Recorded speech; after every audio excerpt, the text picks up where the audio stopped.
Hey, Craig, we were not talking about you. Oh my god, Um, Craig! Wow, I didn't see Oh you my coming. god. Craig, what are you doing here? Oh my I thought you goodness. were coming in like 10 minutes. um, Last time on Well Dressed Bones, our players infiltrated a secret medical facility. I don't do the music during recaps. I will turn it on once we're back in the battle. Hold your horses. Um, as our party infiltrated a secret facility run by the Bayuchu Medical Group and the Abomination, where May had been kidnapped to after some sexy talk between May and Jonas. Jonas seemed to kind of like let May go to a certain extent while also putting her still in an incredibly dangerous situation, and left the artifact she had been hunting behind for her to potentially recover if she survived.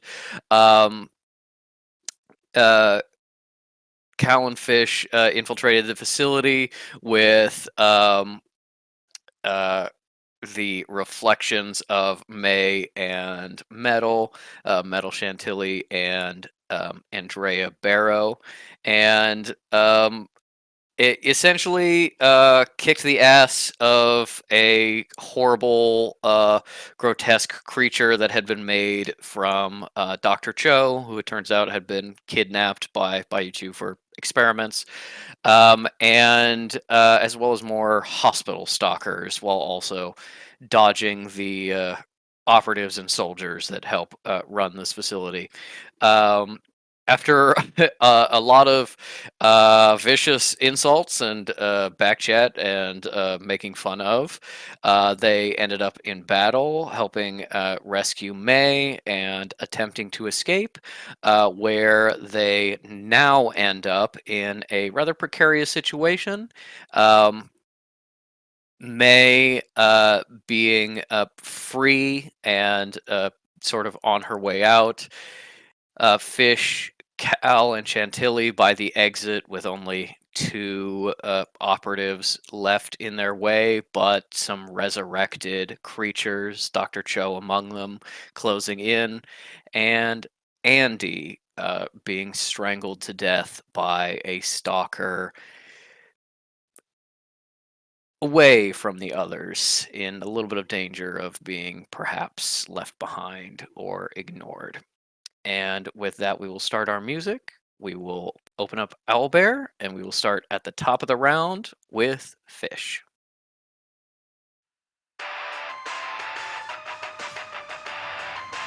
Uh, it was previously decided that Cal and Fish made eye contact through their helmets and decided to murder the remaining ops. Yeah. That's proceeding as planned. So I will be doing a stone fist upon up 3. Okay. Stone Fist on Op 3. Give me that attack roll.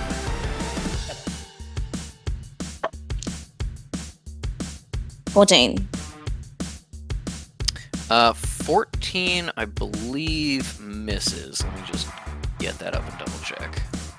I believe the AC is 15.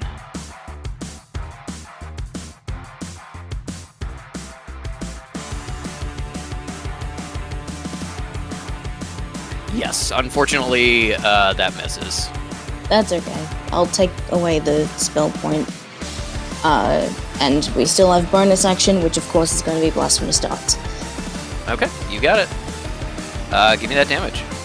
Mm-hmm. Okay. First dart does 3. The second does 4. And the third does max damage at 11. Okay. Then let me describe what happens. You turn towards this operative. Your fist gets petrified as you turn around and swing on him. He is still like dazed and recovering from Chantilly's big fire blast that killed his friends.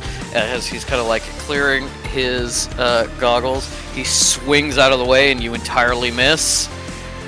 And you're like, take your other blasphemous darts, stick it into his chest, and just like blow a hole. You like watch the like back of his ribs go like out the back by his spine as he just instantly dies.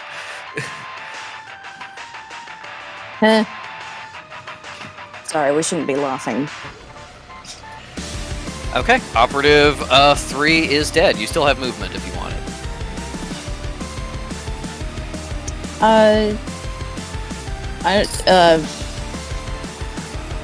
They can see that Andy's being strangled, right? You can see that Andy's being attacked. I think the exact angle means you don't really see what type of attack it is, but yeah.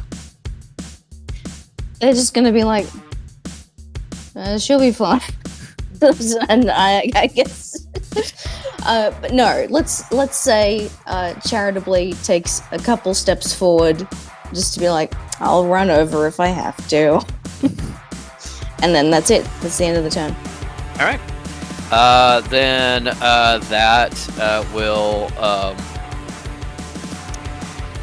that will be the hospital stalkers with Dr. Cho on deck.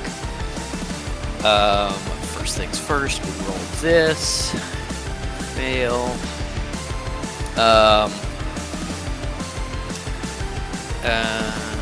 Yep.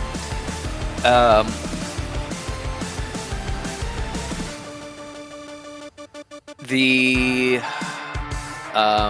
Hospital Stalker 1, which May can see but nobody else can, is going to kind of scuttle out of the boxes and up this wall over here. Not like actively threatening someone, but staying close in case the opportunity presents itself.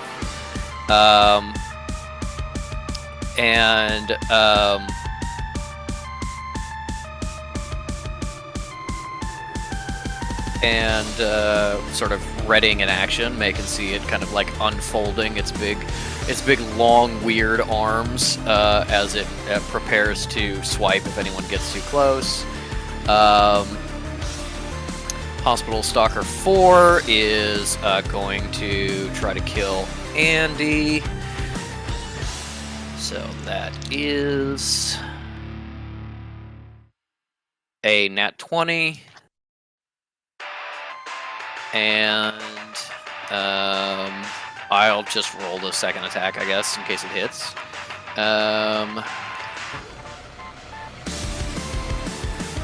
That is a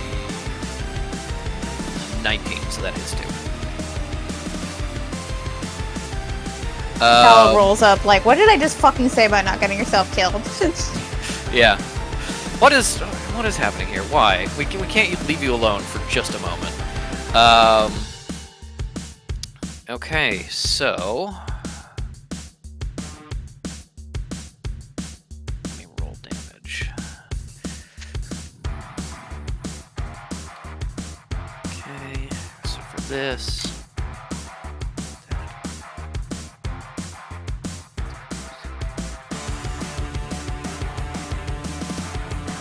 that is 17 points of damage for the crit. And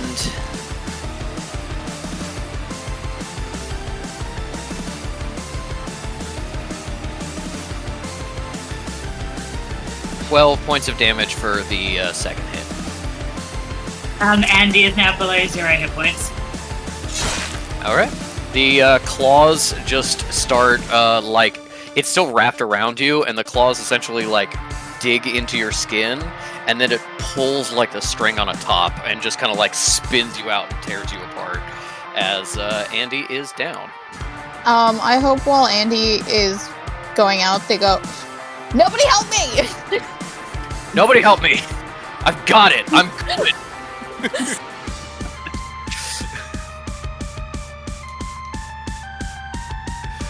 All right, then Hospital Stalker 2 is going to jump at the skeleton, try to climb over the barricade, and get at him. So... It's doing that thing that cats do under the door. It's trying to get at the legs. Yeah, it's trying to go for the legs and then trying to, like, crawl up over and on top. All right, that is going to be. That is a. Wait, that is a miss, and that is a hit. Okay. Wait, no. Oh, yeah. Lucky for you, because the gurney is providing 3/4 cover. Both of those actually miss. Wow. As it's just trying to, like, snake its big long arms around, and the skeleton is just steadily walking forward, just kind of, like, pushing it off over and over again. Like when, I don't know if you guys have seen those videos of, like, kangaroos trying to kick at people, the people just, like, have them by the chest. And they're like... Well, I've seen it in real life. Yeah. Horrifying. Yes. Yeah. It's that. All right, those are the hospital stalkers. Oh, actually, I mean, this one killed Andy, so it is Sure probably did. Separate out and kind of prepare to attack someone else. That is going to be Cho Beast with Cal on deck. Cho Beast is going to...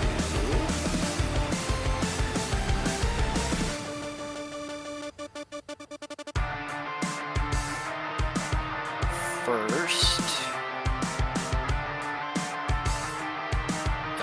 move 40 feet, kind of like scraping the ceiling as it flutters and flaps towards you all. And Will he be recruiting Dr. Skellebones as his latest maybe, apprentice? maybe, you know, double bones with Dr. Skellebones.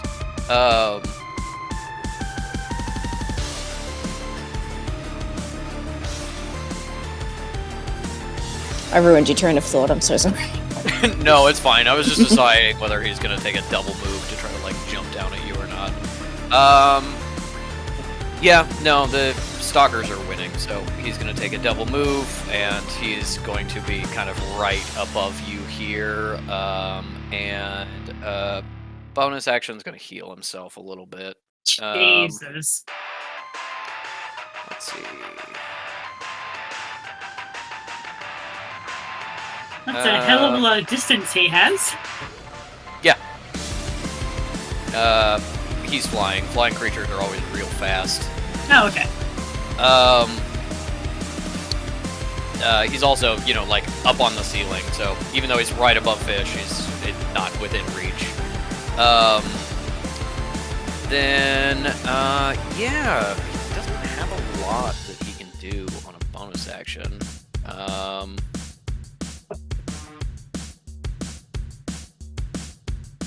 Yeah, he's just gonna heal himself. Okay. Boop. That is...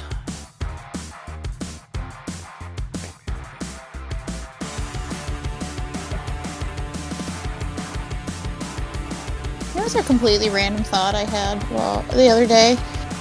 What? So my birthday is the 24th, Patrick's is the 14th, and Bridget's the 4th. I just thought that was Nice. a weird little detail. Oh. Yeah. Yeah. I like that. Mm-hmm. You see him heal a little bit. His healing is incredibly gross. He kind of like sucks in, and you can see blood just kind of like run up his arms and back into his Ooh. wounds as they clot and close themselves. And yeah, as he hangs down over the ceiling for you. That is Cal's turn with Chantilly on deck. Fish yells up at him, "Give me back my 1 point of AC, you motherfucker."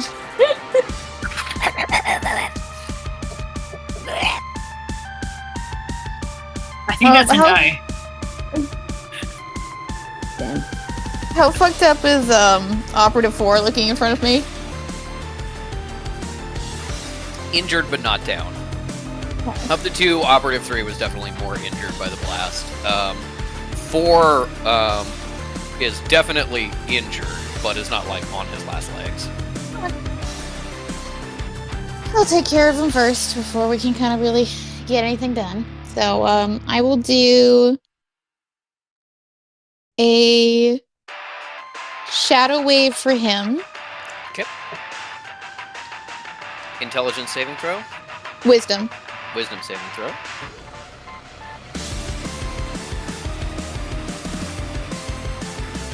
That is a 4. I'm gonna guess that fails. You. Is this a flank from Fish? No. it was, but then Fish moved. So no, it's not. Not okay, I was gonna say that when Andy went down, that they took like a step back to be like, oh, okay, but that's not canon. Yeah, no sneak attack, unfortunately. You're in a very well lit room, and no friendlies right next to you.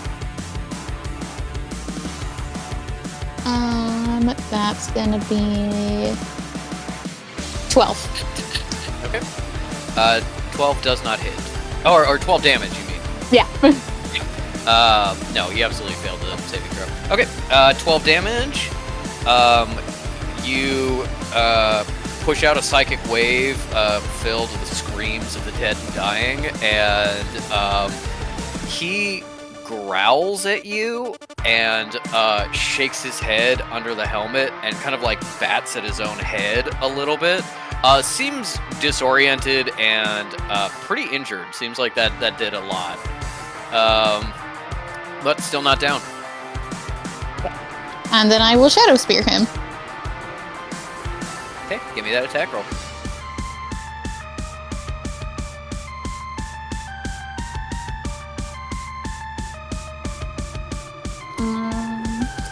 Not great.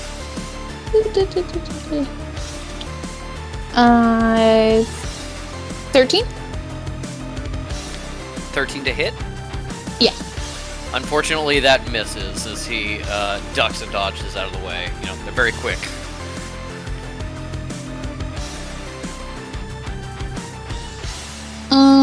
Where should I move? Cal is gonna turn to Fish and being like, are you gonna go into rescue Andy, or should we try to see if the skeleton can manage it? Also, there's a big thing on the ceiling. I don't know if you saw that. Yeah, Fish is busy, like, kind of looking up and being like, I don't know if I'm allowed to move right now. It's like when you see a huge fucking spider on the ceiling and you're like, I don't even know what I should be doing. I was like the middle of eating a sandwich and now I'm done. If I take my eyes off it, it's gonna disappear, and that'll be infinitely worse than knowing where it is. Yep. With Fish having a stare down, she's just like, okay. And then, I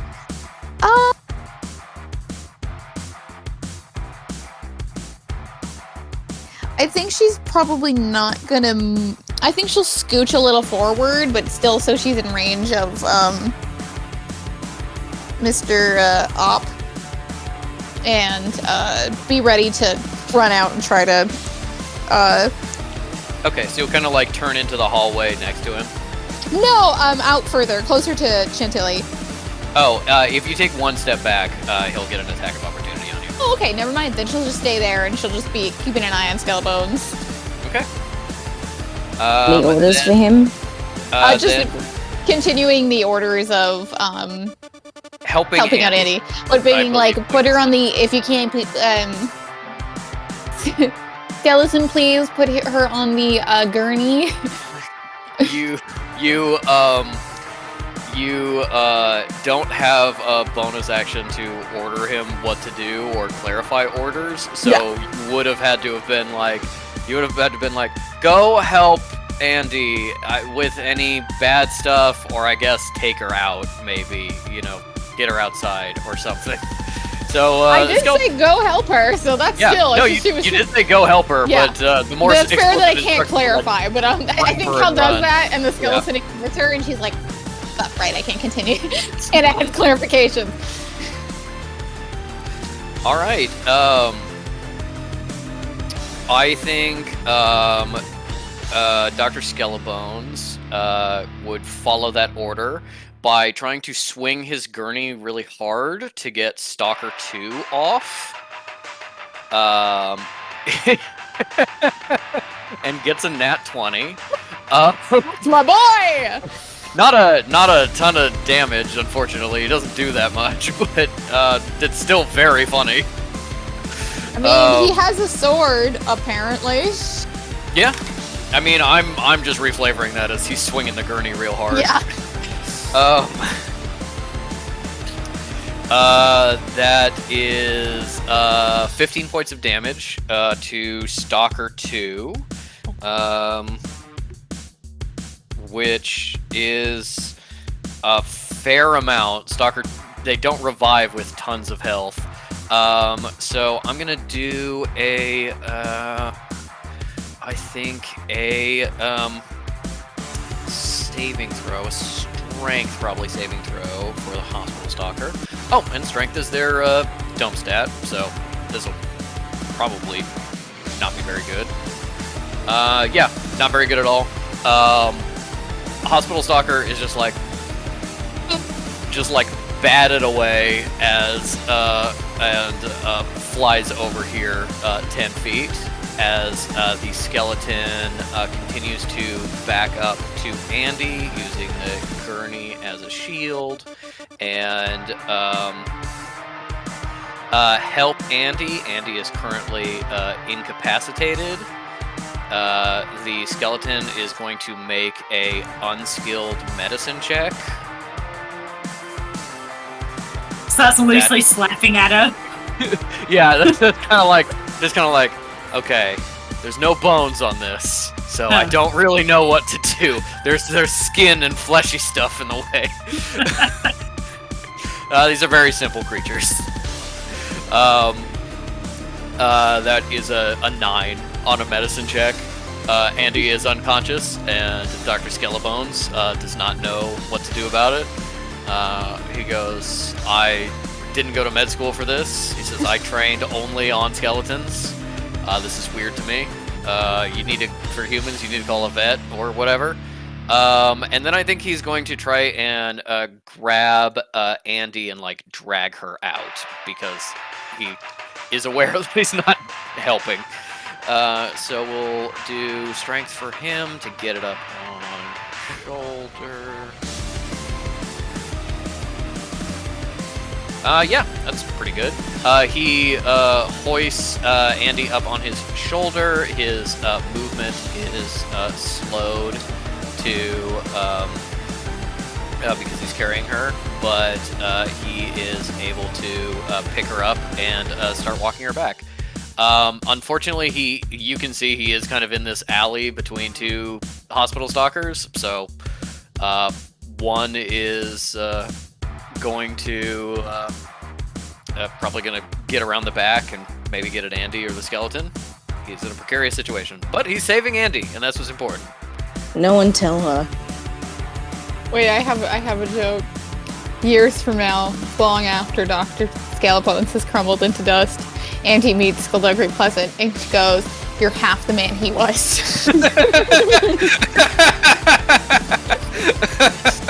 How dare you stand where he stood?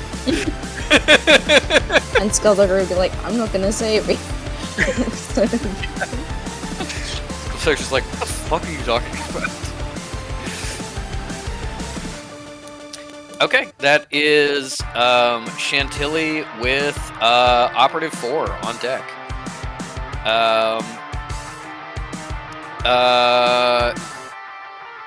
Chobeast is threatening fish, but Chantilly does not care about fish. Chantilly cares about Andy.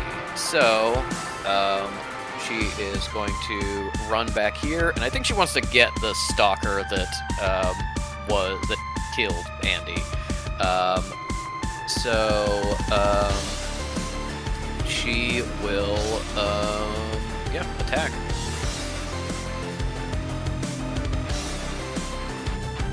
Is that a spell points?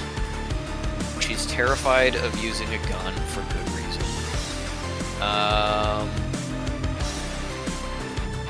Yeah, and she knows these things are weak to fire, so she is going to do another fire whip. She close enough for that?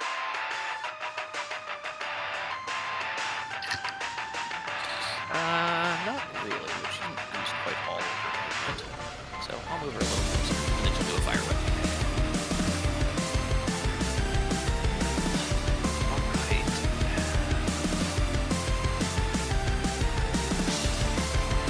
Ooh, well, you know what? You win some, you lose some.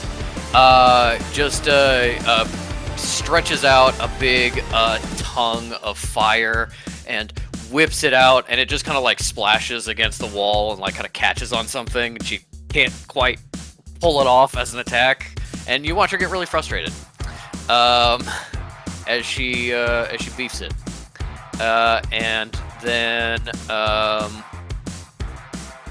Yeah, she doesn't have any bonus actions for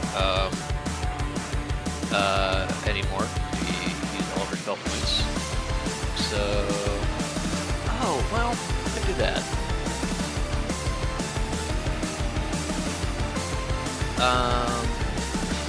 No, that's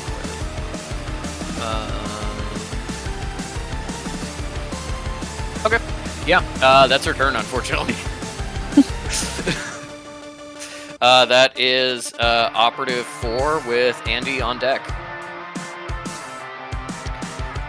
Operative 4 is obviously right up in Cal's face.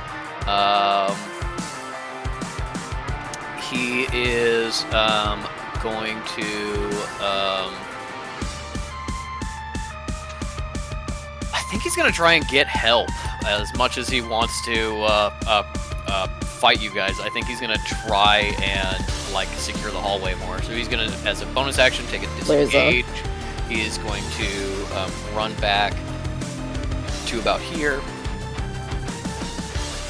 And then he is going to raise, he's going to shout out something in Chinese, but essentially, they're here, sound the alarm, and is going to pull out. He had his trank gun out, so I think that's like his immediate response, even though it doesn't make as much sense in this scenario. He's going to shoot his trank gun twice at Cal.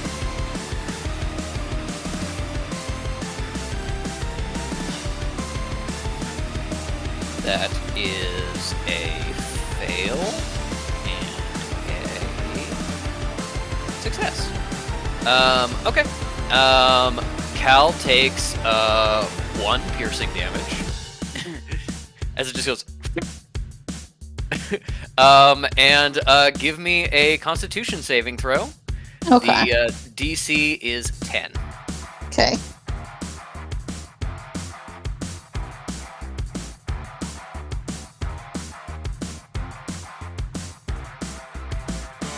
Only 7. Okay. Then you're unconscious. You are starting to fall down. You're not quite prone yet, but you're like no longer aware enough of your surroundings as this takes effect to kind of take a action or anything like that. And you can re-roll that on your next turn to see if you fully go down or not. That is Andy with May on deck. Give me a death saving throw for Andy and send it to me privately.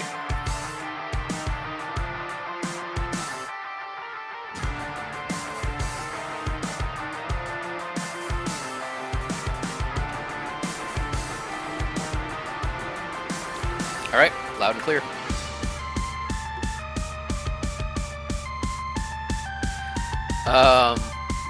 Andy wakes up, pushes away Dr. Skellbones, and goes, "Don't help me!" Don't help me! And then immediately dies again. That's all she wanted to do. Then that is May with the top of the round and Fish on deck. Yep, so May is going to come down to about here. I basically want to stay out of Cho's range for an opportunity attack. Okay, yeah.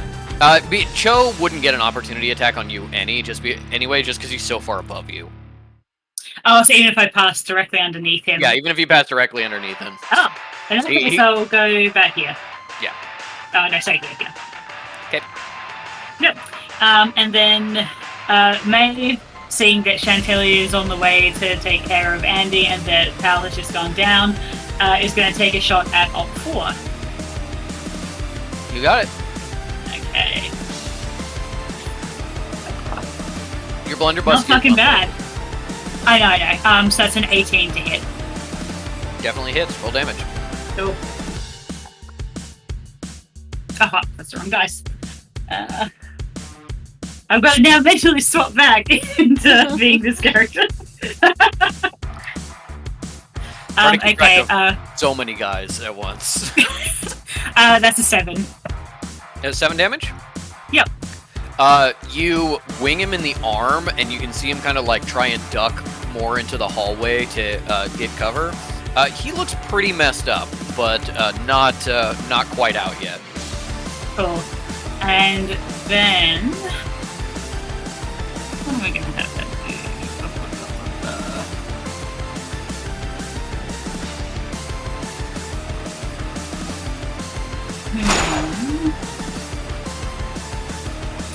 So I'm reacquainting myself with her inventory. That'll work. I think all I can really do is, as a bonus action, I'll have her load the blunderbuss. Okay. Open it up, stick in your next shell, and you are ready to go. I'll have her move her remaining distance towards Cal. Okay. She was at 25 before, so 5 feet. Yeah. You got it. That is the top of the round with Fish and the Hospital Stalkers on deck. Just roll something real quick. Okay. All right. I love that Andy, basically her go-to move was to shoot above someone's head and not hit anything on purpose as an intimidation tactic, and May has shot above Cal to hit what was behind her as a deliberate, and now I'm going to kill you. Yeah, the bloodlust is on. And Cal's like half asleep, so she's like, ugh! Like, there's mosquitoes. I don't like that. Just gunshots going off. All right. What do we want to do? I had an idea, but then things change, of course. Yeah.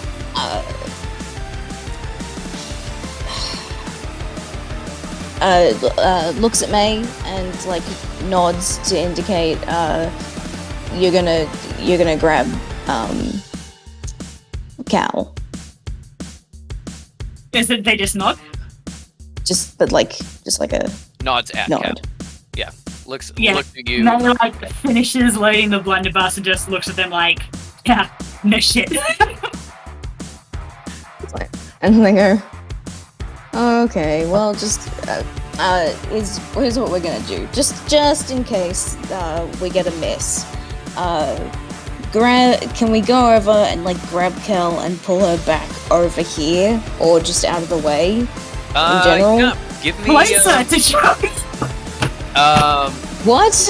You are putting her closer to Dr. Cho if you do that. Okay, then here. Yeah. Give me a athletics check. Okay. Waking up and coming like direct eye to eye. She's like inhaling, and she's like.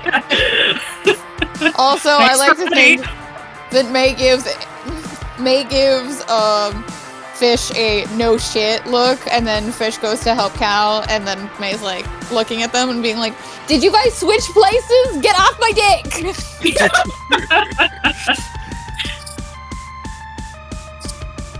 11. Did Teddy roll 11. it? All right. No, I rolled it. All right. You get over here. You grab Cal, and you can successfully kind of manhandle her over here out of the way.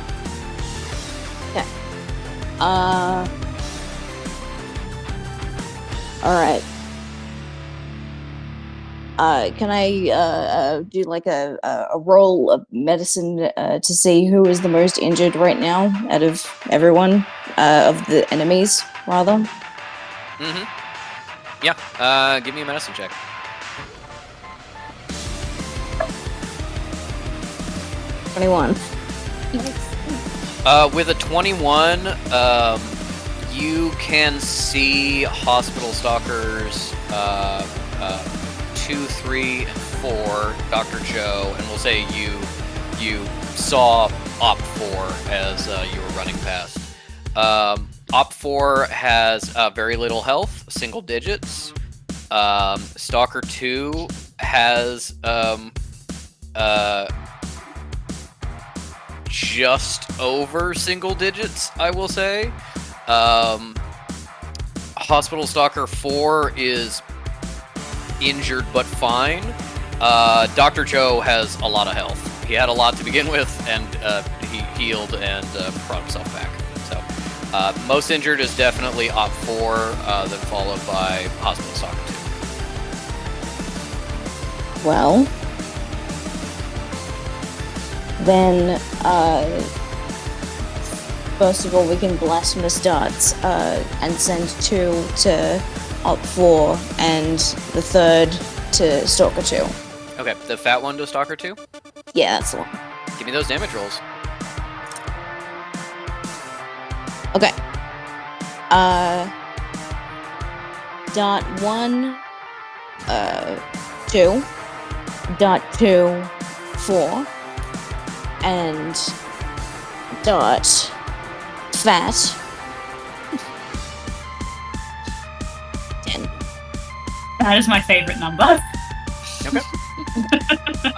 One, you 2, fat. You fire off these blasphemous darts, and for just a moment as they leave your hands, you kind of like feel an invisible thread connecting you to this operative, connecting you to the hospital stalker. Just this brief moment of connection. You realize that, like, this is just sending magic from place to place. Forceful magic, but a forceful sense of connection of your powers that you never realized before. As Op 4 catches 2 in the chest and slumps down, seemingly dead. And Stalker 2, who just got baseball batted by a gurney, is like spider-like trying to get up to its feet as you fully blast its head off and it falls down dead. Sick. Here's my thought about cherry beast. You got both of them, their exact health. Oh no, fab, nice. 6 and 10. Okay, the thing with Dr. Cho is, how about we just leave him on the ceiling? He just needs his enrichment time. We'll just ignore that. Like the spider analogy. Like, I'll pretend I didn't see it. Or just being like, well, I'm not coming in this room again. This is somebody else's problem. Yes. So over to Stalker 4.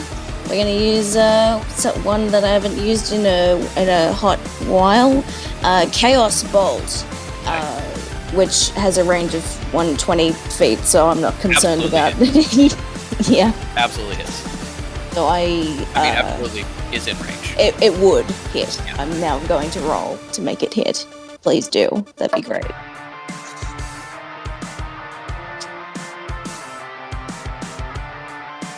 Nah, it's 12. So it misses.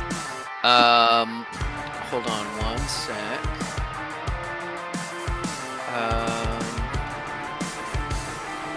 Yeah, you can like this for yourself. Okay. May can make that a little bit better. I think, if you want to. But yeah, Only with Flash of Genius. I think Flash of Genius works for that. Yeah. Let me double check. Up Didn't to you you, do Ellie. it as a Fish- reaction? It's up to you. Ellie. Fish- Ability check or saving throw. Would this be an ability check?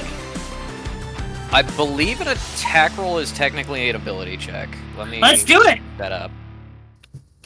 No, you Okay. offered. Patrick, you offered. You can't rescind.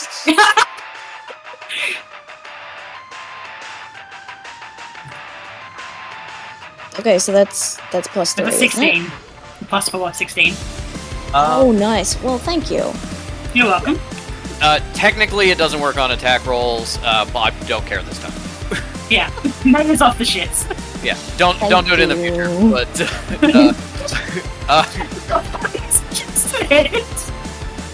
Patrick's like, I want my Andy May scene. D8. Yep. Roll 2d8 and then decide which 2 damage types it is. Is there gonna be a third Andy sister named Mandy? Well, we've already got the 3. That's Professor Gladly. She's just not here yet. She's Mandy. Yeah. Okay, so 2 and 4. Let's go with force damage. Wait, no, wait. Sorry, Fire damage. Hooah! that's 3. Regrettably, I don't have one of those.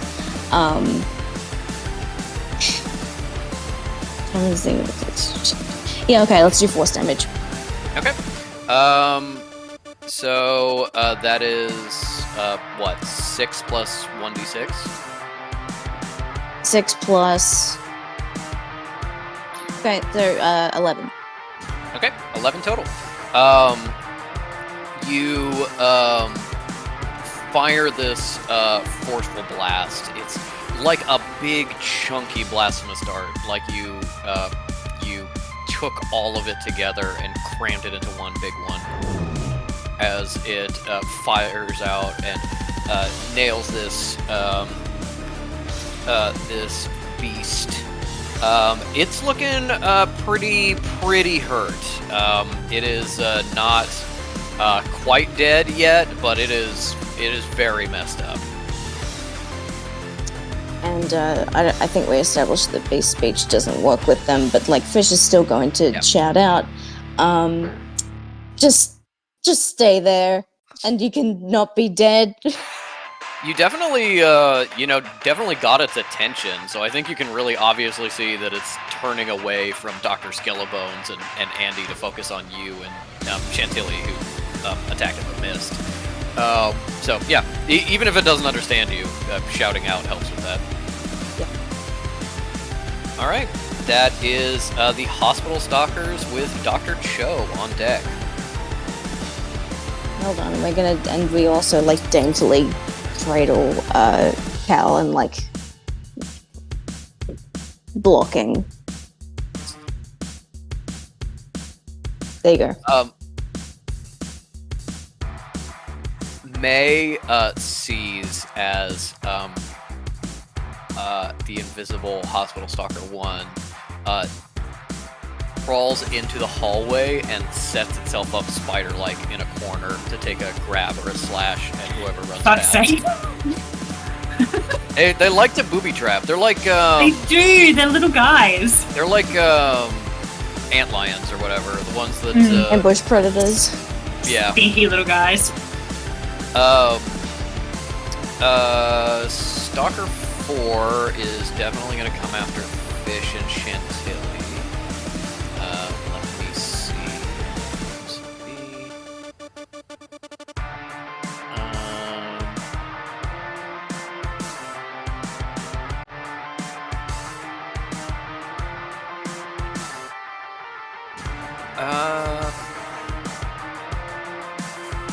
Yeah, it's not going to put its back to Chantilly, so even though it could charge past her without taking attack of opportunity, it's going to swipe at her as it runs past.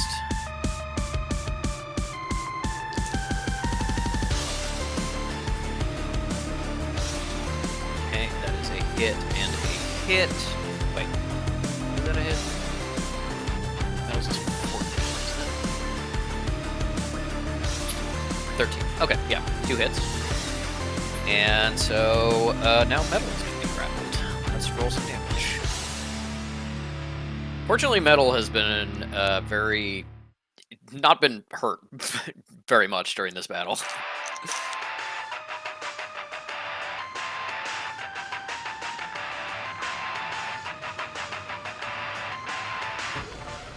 Okay, that is 17 points of damage to Chantilly, and she is restrained as one of its arms wraps up around her and traps her. And last but not least, Stalker 3. Okay. And that is Dr. Cho with Cal on deck. Time for some motherfucker to come over and bite my head off. Yep.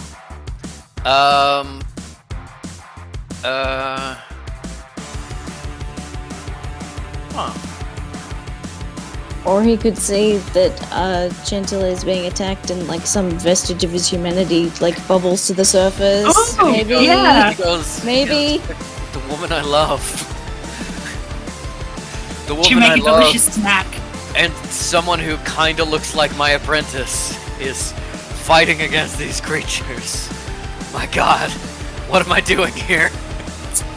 I think you should roll for it, personally. No, unfortunately, there is almost nothing of Dr. Cho's humanity left.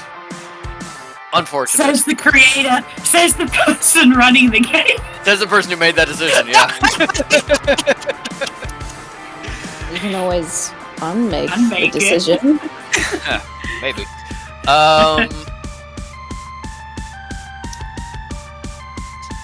Yeah, he's going to slam down from the ceiling on top of May. I need May to give me a dexterity or strength saving throw while I see if he hits you. Hang on a sec, I want to check something. Yes.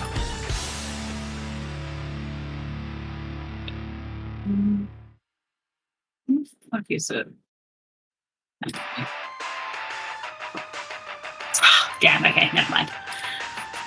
Let's go for dexterity. Okay. Please God. Hey, it's a 19. Okay. You see that he's coming and you step out of the way so he doesn't land on top of you, but lands right next to you as he digs a claw in and slashes at you. You resisted him kind of slamming down on you and forcing you prone. But that is, he slashes out with a big claw, and I need you to make a, 2 Constitution saving throws. And tell me the order that you get them, because it does matter. Okay, out of interest, are his attacks force, or could they be necromancy by chance? By some miracle? Shockingly, the first attack he hits you with is necromantic damage, yes. Okay, because May has a resistance +2 to her AC against necrotic attack. It's a symbol I put in last season and never had the chance to use. So your AC is increased by 2. For necrotic attacks. For necrotic attacks, okay. Yeah. Okay. He got with his plus to hit a 22, so okay, well that obviously it's hits. a little too tall, but yeah. Yeah. No, it doesn't. Alright, so first one. That is a 12. Then Okay, you succeed on that. second one is a 10. And you fail on that one. Okay. Yeah. You feel something drain out of you a little bit as you watch some of your blood that he swipes out crawl up his arm and sink into his skin as he seems to heal slightly from that attack. But it could have been much worse as you watch kind of disgusting dark green energy rippling off him but not affecting you. And then he opens his mouth wide, jaw unhinges wider, and breathes in, and you feel something start to pull out of you, and you try to hold on to it, but can't quite do so. Your speed is decreased by 5 feet, and his speed is increased by 5 feet. Fucking hell.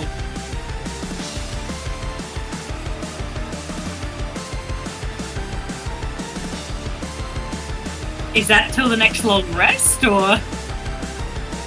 You don't know.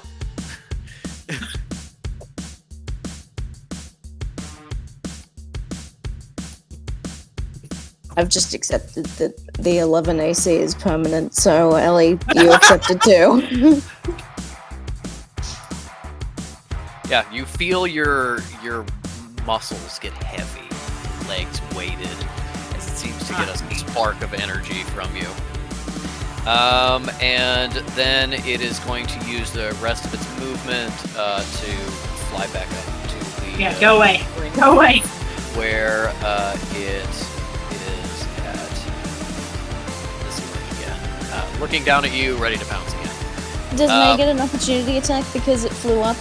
Nope. He has the flyby ability, which is something that flying creatures commonly have. They're so fast that you don't get an attack of opportunity on them when they're flying. First I asked. Yep. That is Cal with Chantilly on deck. I'm assuming another like con saving throw. Yes, give me a con saving throw.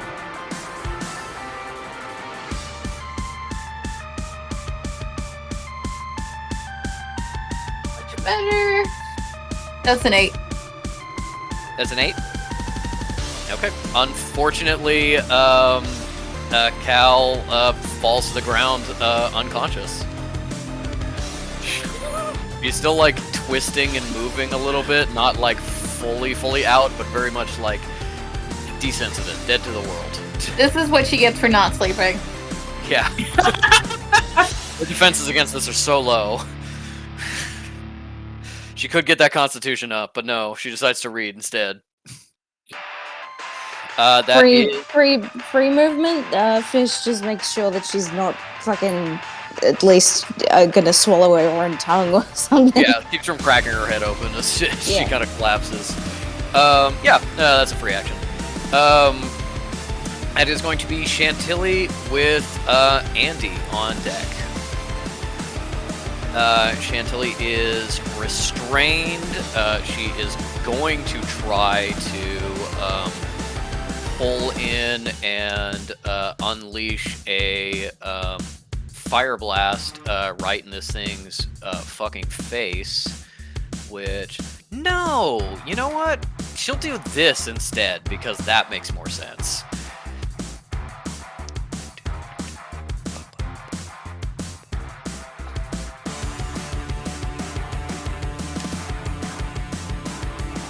That is a hit. Okay.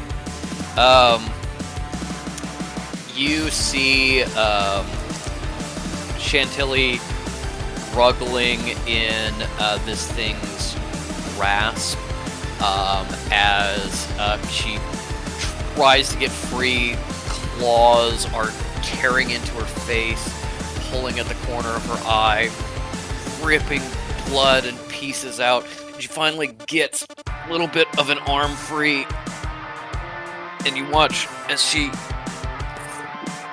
ignites a fireball and presses it into the thing's face for 9 points of damage, but because it is weak to fire, it is instead 18 points of damage, which means that Stalker 4 fully dies.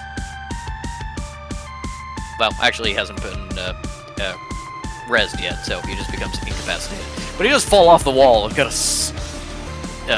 slam into the ground by her feet. And I'll say that's worth one automatic failed saving throw as he cracks his head against the ground.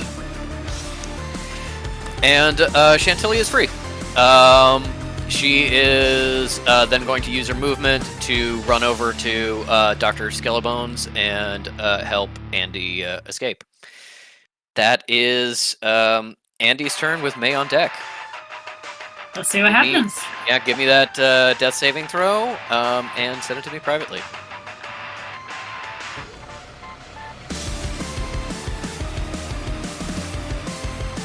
All right.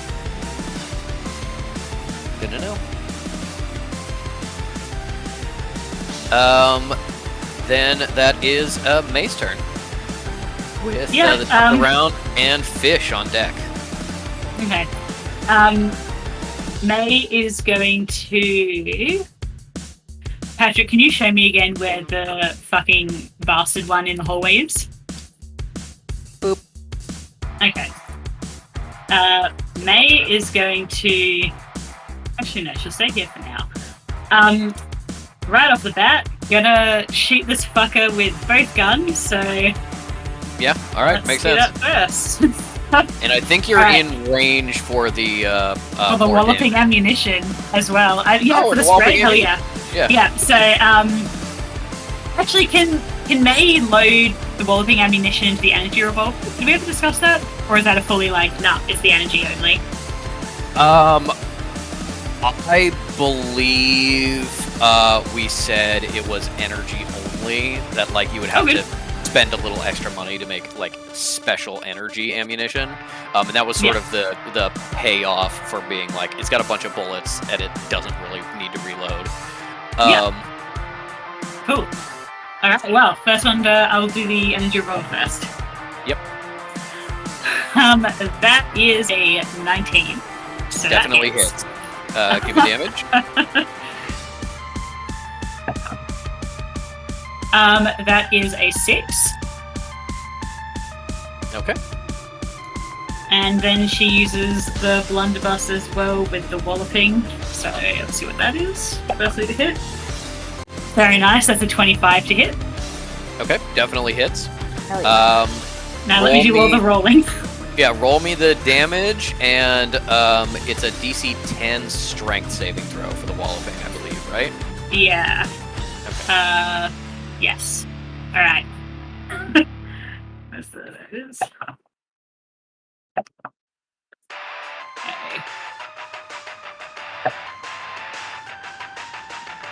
That is a 9. Okay, 9 damage. Oh, I'm sorry, and hold on, what's the... Oh, I get another one, sorry. I forgot to add the spread. 11. Okay, 11 damage. You are watching this little creepy crawly post up in the hallway, being like, I'm so hidden, I'm so sneaky, I'm gonna get him, I'm gonna pull him into my lair, and then you just make eye contact with it and shoot it twice. As it's not intelligent enough to know that you can see it, but definitely feels some fear when you're actually looking at it and pointing it.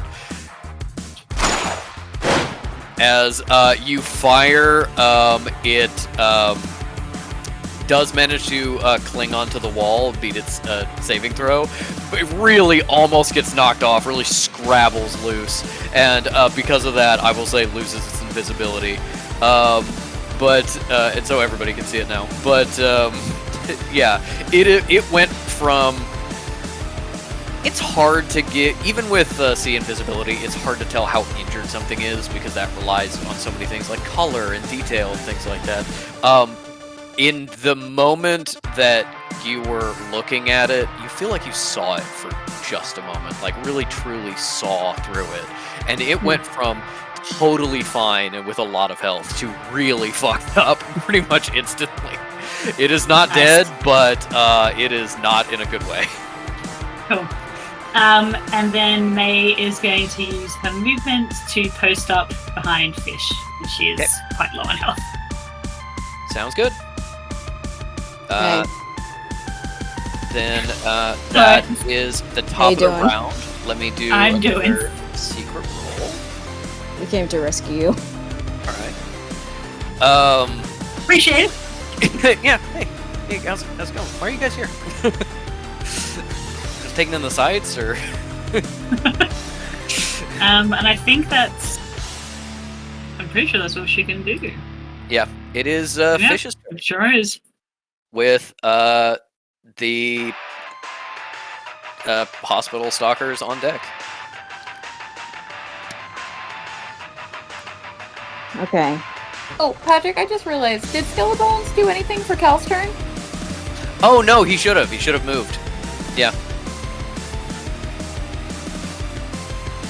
He's got half movement because of carrying Andy, so he gets him out there, and Chantilly's right up there. Okay. Fish can step out here so that they have line of sight on Stalker 1 to shoot them with 2 thin darts. Yep. Which we'll just do that now. 1 dart does 2, 1 dart does 5. Okay.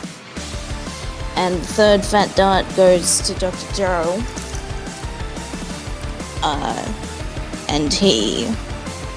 And that's 8 to him. All right. Dr. Cho still looks fine, although that does seem to be, a decent amount of damage for him. Roars at you, slobbering maw, dripping down from the ceiling. You're like, God, they're never gonna get this place clean again. As Stalker 1 just barely seems to be clinging to life. It does survive, not by a lot. That's fine. Honestly, it looks like it's going to run away. That's fine. Yeah. It's done. Go live your life and regret your choices. And now Earth Ripple to pull Dr. Cho into the ceiling and force him to be stuck there, please. All right. He is. I didn't mark it on the map, but this is the area where metal blew a hole in the ceiling to the next this floor. is true. So you can still do this, and you can still try and trap him in the ceiling. There may be an additional effect from this. There may be something else that happens if you choose to go that route. I still think it's a good one to take. Okay, so to form a ripple, a target creature must make a dexterity saving throw or suffer one of the following effects. Okay. Dex saving throw. How's your dex? Not terrible, not great. Oh, what is the DC for this before I roll? I know what it is, but I'm double checking. I believe 16. Am I right? No. It's your spell save DC, which is 16. Yeah. Yeah. Okay. Cool. It cool. went up yes. when on your last level up, I remember. Yeah. 16. Well, he almost beat it, but the die was on an angle, so I re-rolled it and got much lower. So yeah, you start deforming the concrete of the next floor, stucking his legs in. He flaps and tries to get away, and it catches the edge of a wing and starts pulling him in as you're pulling him into the ceiling. Does it do damage as well? Take 1d8 bludgeoning damage, and movement is 0 until a creature spends an action to make it free. I'll roll the bludgeon. That's a 6. Okay. 6 damage. It is. Dr. Cho is very unhappy as it's screaming and slowly getting sucked into concrete that is suddenly like quicksand, only for it. Okay, now to address the allegations. May and Chantilly like copycat. Fish has had Earth Ripple from day one. Yes. I Yes. think Fish has attempted They have- to use it multiple times and it's never worked. Yes, they have always been a member of Earth Ripple Squad, and in fact have at times, if I'm remembering correctly, when May and Metal have used it, been like, yeah, we got that one. Anyway. All right. That is, yeah. And you've got a little bit of movement left if you want to use that, but otherwise How much, it is how much left? the Stalker's turn. I think you got like 15 or so. Or you Okay. want to head back towards Andy? I think it's like 20. Oh, because you just stepped away from Cal. Yeah, you've only used like 5 or 10 feet. It's just to help speed up Dr. Scalaborn's Absolutely, 100%. convoy. Yeah. Yeah. So You're gonna as do far like- as... Yep, cool. All right, that is the Hospital Stalkers with Dr. Cho on deck.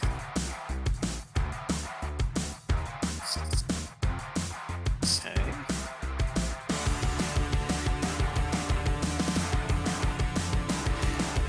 Stalker 3, spider-like, climbs back to its feet, although missing an arm. As does Stalker 4.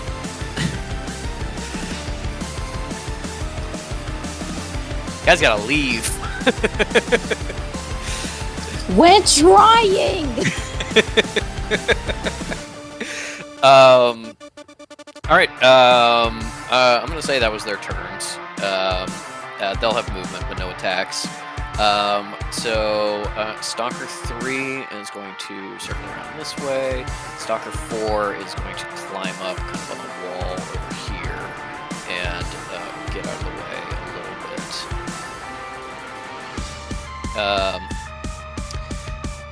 And that only leaves us with Stalker 1.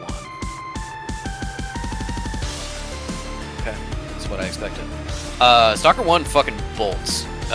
It is no longer bothering with invisibility, it just runs skittering down the hallway, and you don't see it anymore as it eventually turns the corner. You'll have to be, potentially careful about it turning invisible and trying to ambush you somewhere else, but from what you can tell, it's done. It doesn't want to die. If only May had a sea invisibility on Yeah. still, and only like I'm just 6 minutes of I'm just saying you gotta have like May in front or something to be extra safe. But yeah, doesn't look like it wants that smoke. It's gone. That is going to be Dr. Cho with Cal on deck.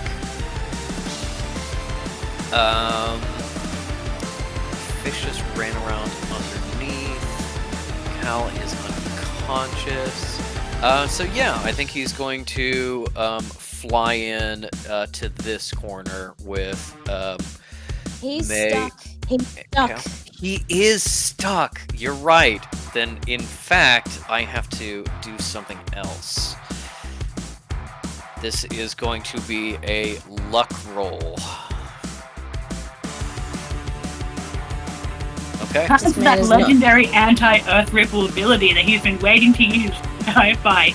So, fun fact: he does have legendary resistances where he could just choose to succeed instead of fail. I forgot to use that for him when he failed, so he just was too surprised and got sucked in. He didn't think anything could threaten him on the ceiling. Because there's a hole in it. Yeah. You see him thrashing back and forth as he's being sucked into this concrete, and you can see because it is right by the edge of this hole and the structure is weakened, the concrete is starting to crack a little bit. But that is his turn as he yells at you incoherently and is not able to do anything. I think he could use a bonus action to heal, and he probably doesn't because he's very upset about being stuck. That is Cal's turn with Chantilly on deck. Give me a Constitution saving throw. It's just taking a nice little nap. Yeah. Truly, we are in the same fucking range. 7 again. Okay. Patrick, what's the DC again? 10? Yeah. May flash a genius, is it? Get the fuck up, girl! Okay. And then he does it by grabbing her by the shoulders and being like, Cal! Move! Cal wakes up, is very groggy. You are prone, so you have to use half your movement to stand up, and your movement speed is reduced by 10. So you only have a maximum of 20. You use 10 to stand up. You got 10 feet of movement and an action and bonus action potentially. Any attack rolls? Any attack rolls for this turn are going to be with disadvantage, as will be any ability checks, as you are shaking off the effects of a very powerful tranquilizer that is supposed to bring down, rhinos. She's just a girl. She's just a girl with, honestly, pretty low body mass. It's lucky enough to take down an elephant. It's just coursing through her system.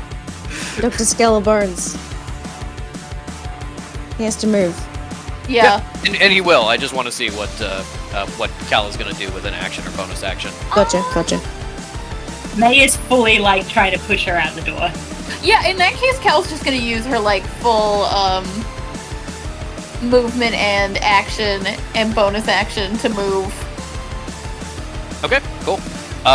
Cal is stumbling and tripping, almost eats shit as she pushes her way through the open doors. And I think with your reduced movement... no, because that would only be for getting up. So yeah, you are able to successfully get out of there, and if you want to, keep going. May would also yell, maybe don't get you. This is the thing. There's a stalker down there, though. Wait for me. Cal's You like, can- You can go about this far, and we'll say you're still on the battle map. This is still, potential striking distance for Yeah. somebody. I'll do a show beast with disadvantage while I'm back here. Okay. Give me, I assume, a Shadow Spear? Yeah. Okay, give me that Shadow Spear with disadvantage. I will say there is technically a thing of, you have to shoot from, here rather than back here, because you gotta get an angle up, but you just kind of, do it as you run. Yeah. Which actually means you can't use your action for a dash, so you actually end up, here. But yeah, with the disadvantage, that was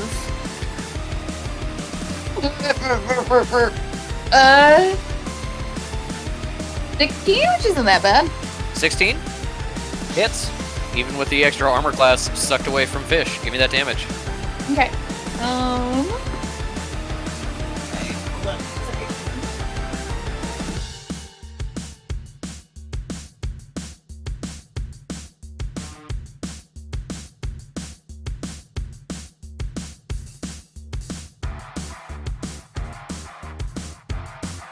I was just assuming nap time. I had to grab my D10. 8.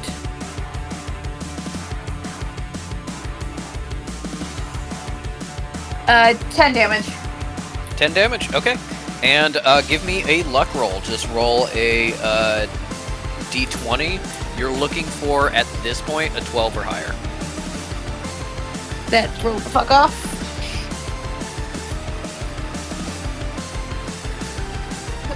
Where'd you go? Where'd she go? Okay, new dice.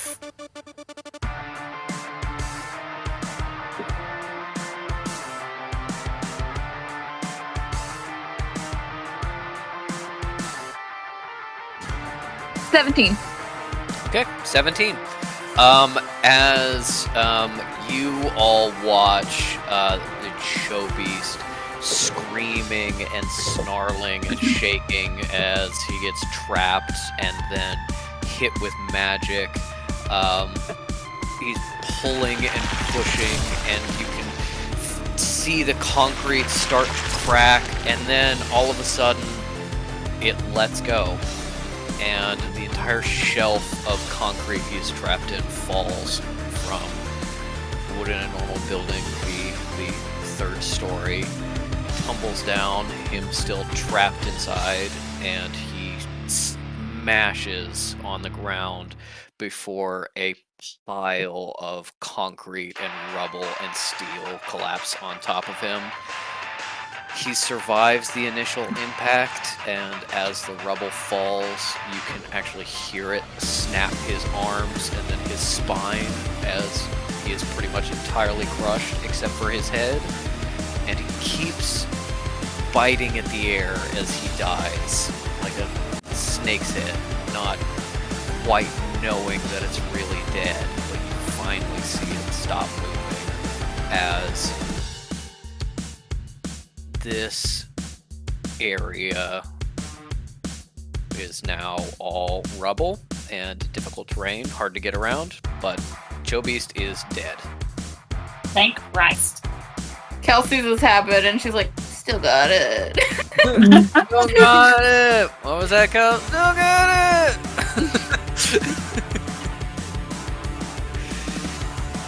Alright, it looks like the hospital stalkers are pretty shaken by Cho'Beast dying. They might attack you, they might not, they might just run away. And that is Chantilly with Andy on deck. Between Cal moving, Skeleton takes Andy. Chantilly is going to use her turn to give the help action, or essentially is giving a help action.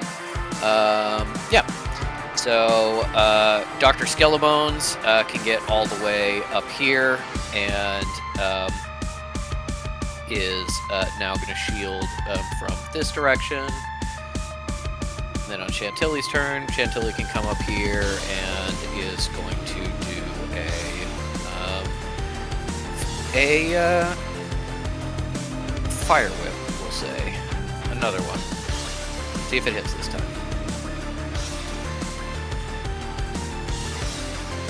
Does she have any medical ability to stabilize Andy? She does not. Not really. Yeah.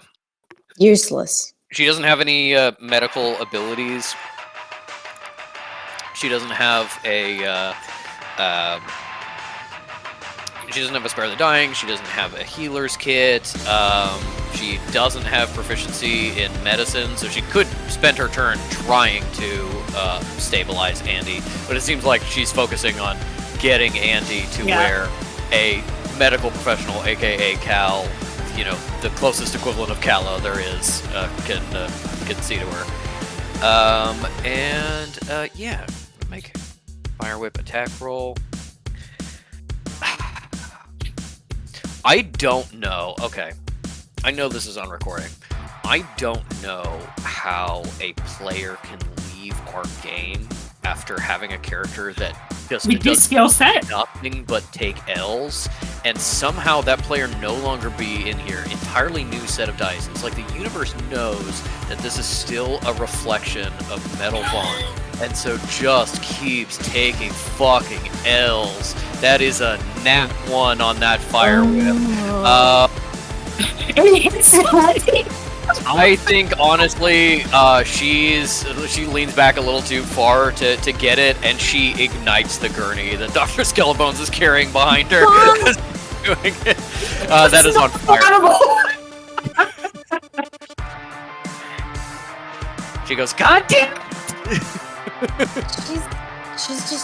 She's just a failure. I'm sorry. Yeah. The bitch is like, this is why you should be at dinner parties, and she's like, fuck you! Fuck you! Metal, our little girl failure. Okay. That is Chantilly's turn. It is Andy with May on deck. This is the third saving throw, potential death.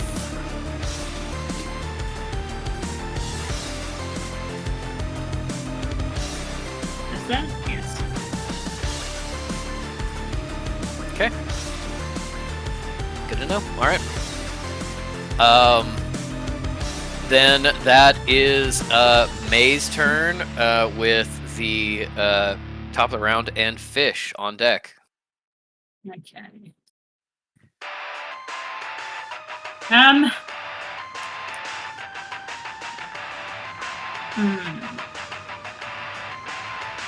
Yeah, fuck it, why not? May's just gonna shoot fucking Stalker for the bloodlust. It's Okay. taking hold of her. Her bloodlust is taken over. Okay. Give me that attack roll. That is an 18. Definitely hits. Roll damage. Yeah. And that's a 9. Okay. You fire off a shot. You really hit it in the meat. It hisses at you. Still seems okay, but not like it really wants to be here anymore. Yeah, I bet. Fucking bet. And then May is going to reload the blunderbuss as her bonus. And then... Oh, okay, distance-wise.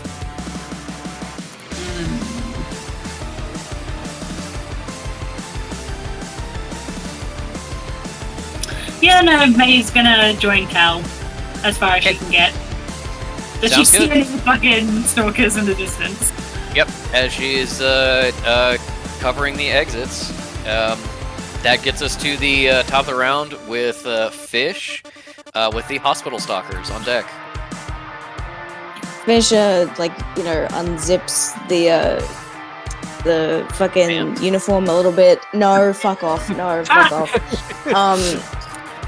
And pulls out a whole medicine kit and smacks and just smacks Andy with it.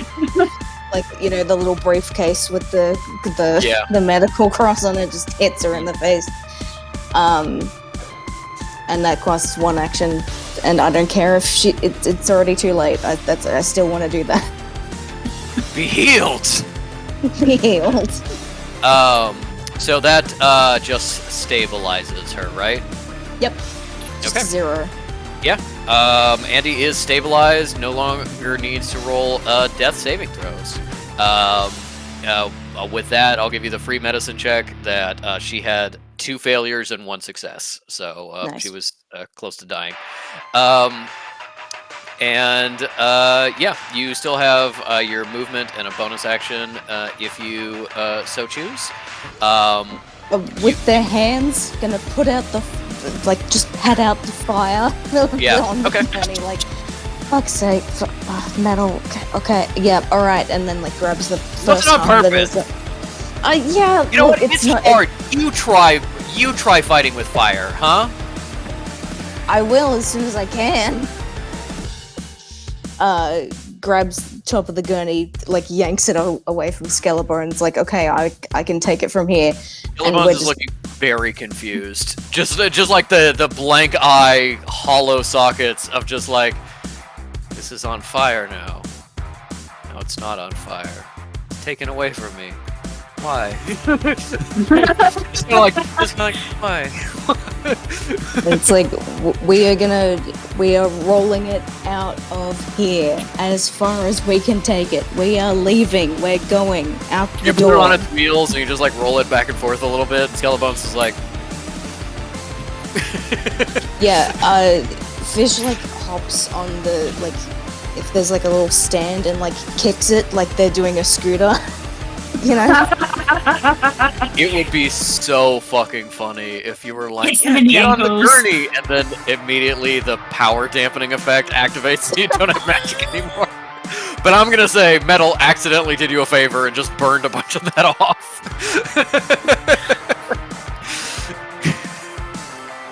But yeah, you've got the gurney. It's no longer being used as a shield, and I'd say as a bonus action and using all of your movement, you could probably get Andy onto it and be able to just use your full. Somebody pushing Andy can use their full movement to get out of there. Yep. Andy on gurney. Everyone around the debris, out the door. Andy on gurney. Yeah. Okay. Then that is the Stalker's turn. Stalker 4. No, hold. Fisher looks Stalker 4 in the eye.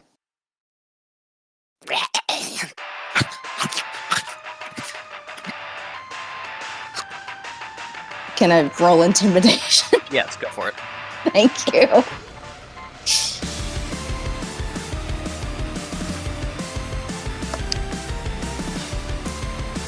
Uh, 14.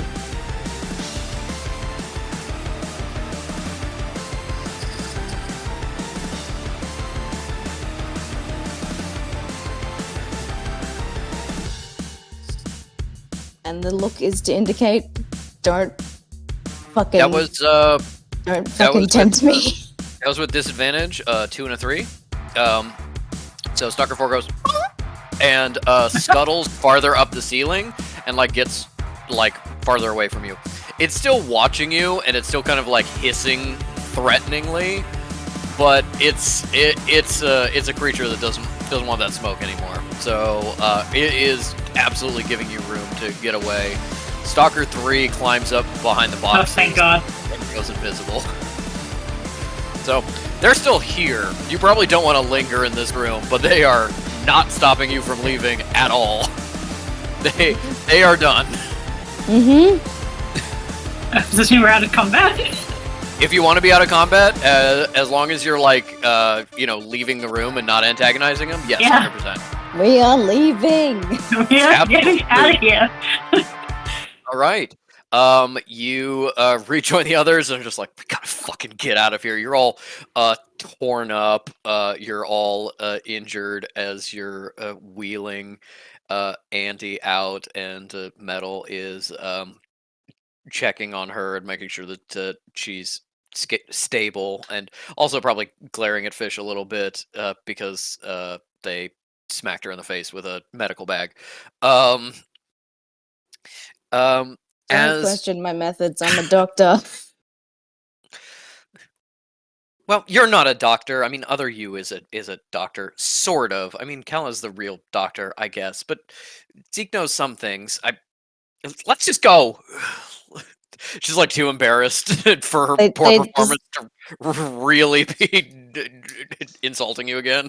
Yeah, and Fish is still like trying to just be a dick and just being like, well, that's actually what they told me to do. So, fuck off. As you are heading out, the alarm is still blaring, and you can hear shouts and sounds of people running and calling to each other down various hallways, but you're only seeing people from a distance. The checkpoint you immediately go past is empty. And as you're making your way out, May takes the lead, doesn't see any hospital stalkers. Andy starts to rouse and then eventually wakes up, and you ditch the gurney as you make your way out of the facility. As you're heading towards the outside, you bust out the doors of the facility. There are shouts behind you. People saw you leaving. People trying to stop you. As you emerge into the rainstorm and the alarm starts to fade behind you, you can see that the parking lot is a lot emptier. A lot of the cars are out. There's still some people in the distance. You gotta go. You gotta run. And so you run into the brush.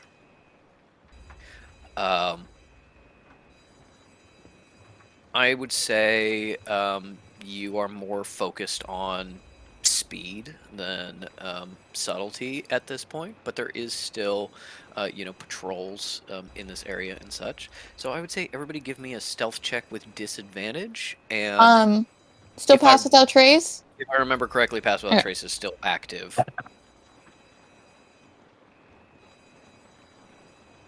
At 18 for. Oh, hey, not 18. Am I doing it for Andy as well, Patrick? Does Andy is doing the stealth check, but does Andy have pass without trace? I don't remember. I don't remember either. May, Yeah, that was put a- it on there. Andy does, May does not. Oh, okay. In that case, that is an 8 for May. Whew, not bad. And a 26 for Andy. With disadvantage? With disadvantage, because you're just wait, like, yeah. oh, Yes, actually. wow. I was all right. rolling again. That was a nat 20. A shame that was. But Wow. yeah. All right. And he is aggressively like, yeah, don't look at me. Like, I'm actually fine. Yeah, I'm actually fine. Yeah, you're pathetic, not me. I know you are, but what am I? With On her 1 hit disadvantage. point. Oh, May is on 1 hit point. No, Andy is. Oh, okay, Yeah, right. Andy is one. Even with disadvantage, that's still a 23 stealth for fish. Nice. 19 for Cal.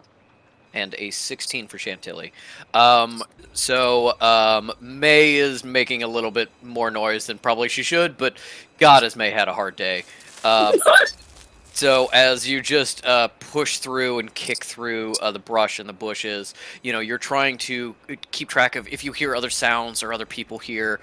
This is a high enough stealth check that you notice before you would get too far a body pulled under the brush as you're trying to take a route that kind of keeps you away from any patrols.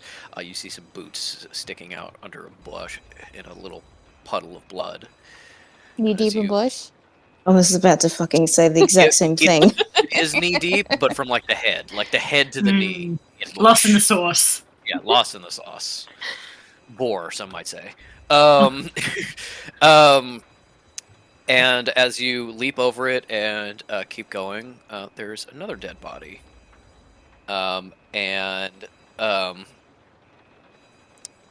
With a very high stealth check, unseen by you as you are running out of this facility. You get very close before steps out from behind a tree. Cala Denier and Zeke. Ah. There you are.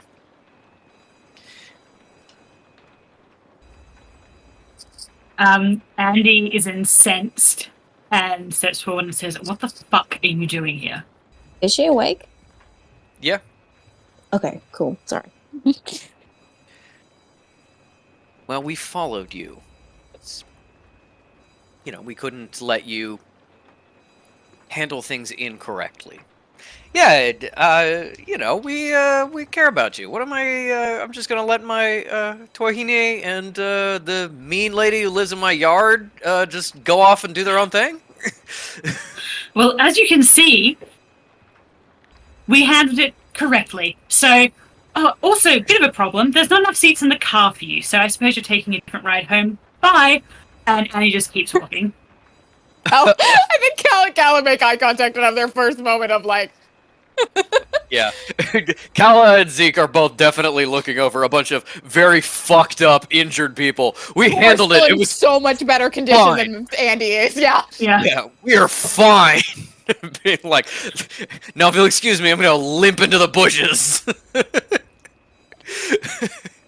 As I think at which point May would also step forward, would be like, "What is going on?" oh, good. Well, Kind of like keeping her distance, actually. well, it looked It's like all that cool, was May. five. Don't worry about it. So to ask any follow-up questions. I think May is just extremely cautious and like doesn't really know what's going on. Doesn't want to talk to Cal and Fish about what happened with Jonas while they are here, and is just kind of like extremely confused and actually goes walking off after Andy. Cal's like, May. Fine.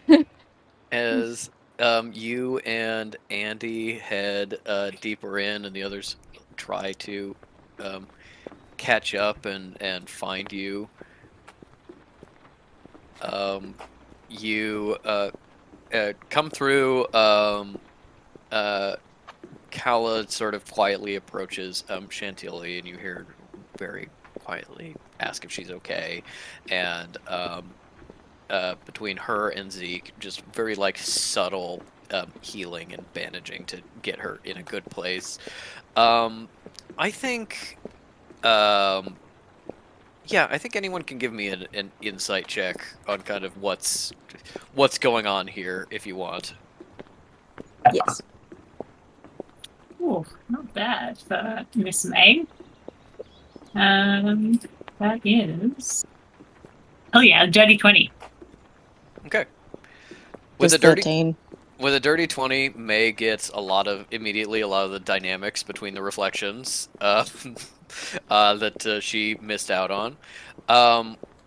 With a 13, but knowing Cal so well, you see that Kala seemed genuinely concerned about Chantilly and Andy, and is trying her best not to show it and just be as rough and brusque as possible. With a dirty 20, May sees that even more, about being like, this is a close-knit group. Kala, or the woman who looks like Cal, is clearly the leader, and that although Andy, your reflection, is rejecting of them, they are in some ways accepting of her. Does May get that Zeke and Kala are a thing with that dirty 20? I think with a dirty 20, you see like a little bit of casual like working together really easily to help Metal. Also, like May really, would surely know what Swahine means. Yeah. No, that's sister. It's sister. Yeah. Yeah. That's for Chantilly. Yeah. Oh, okay.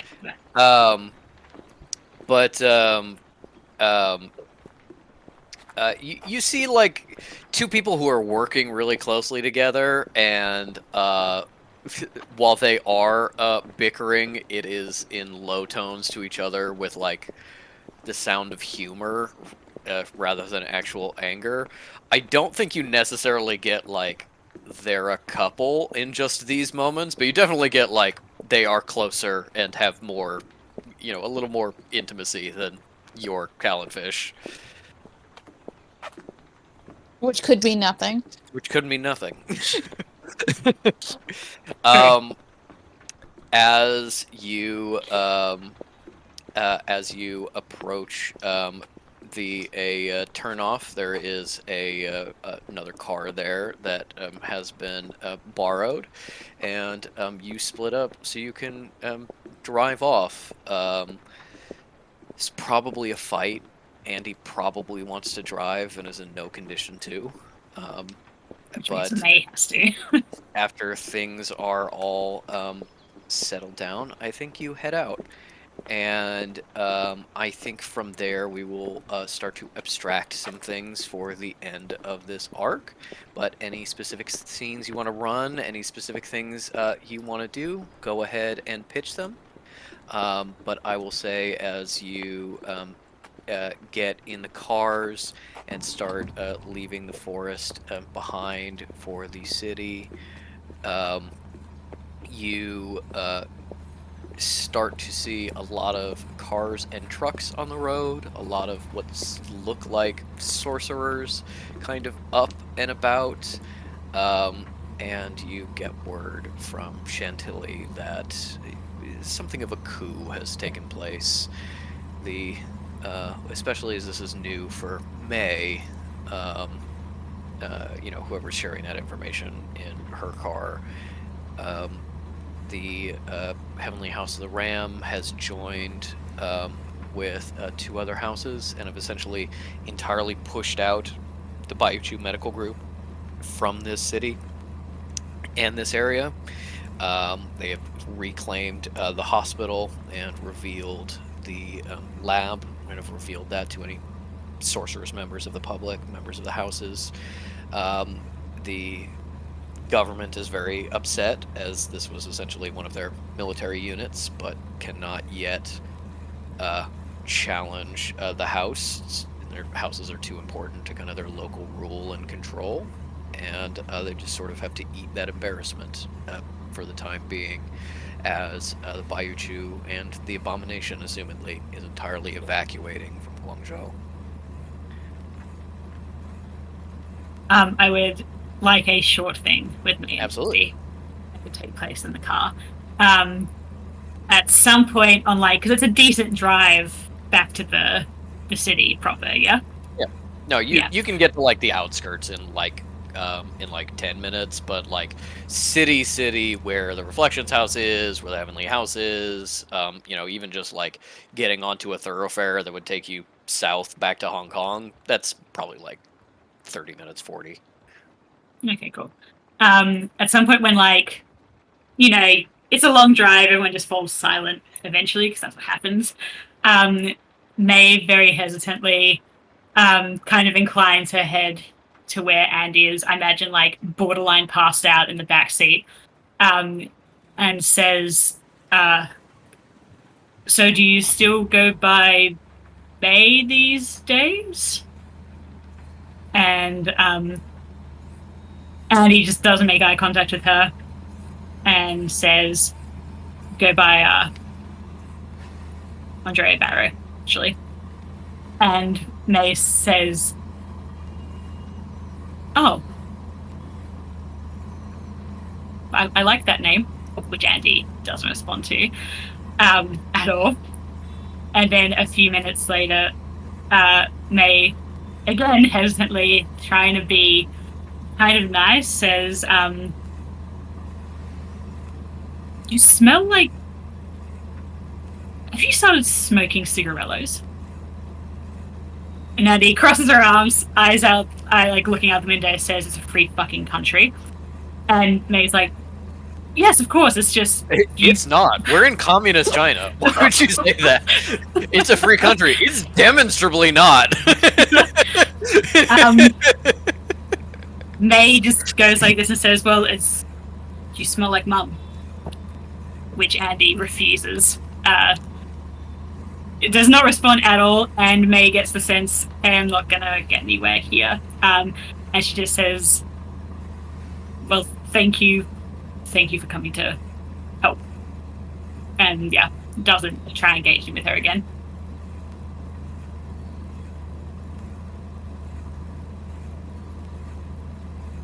Do you head back to the house, the Heavenly house, or to the Reflections house, or to somewhere else?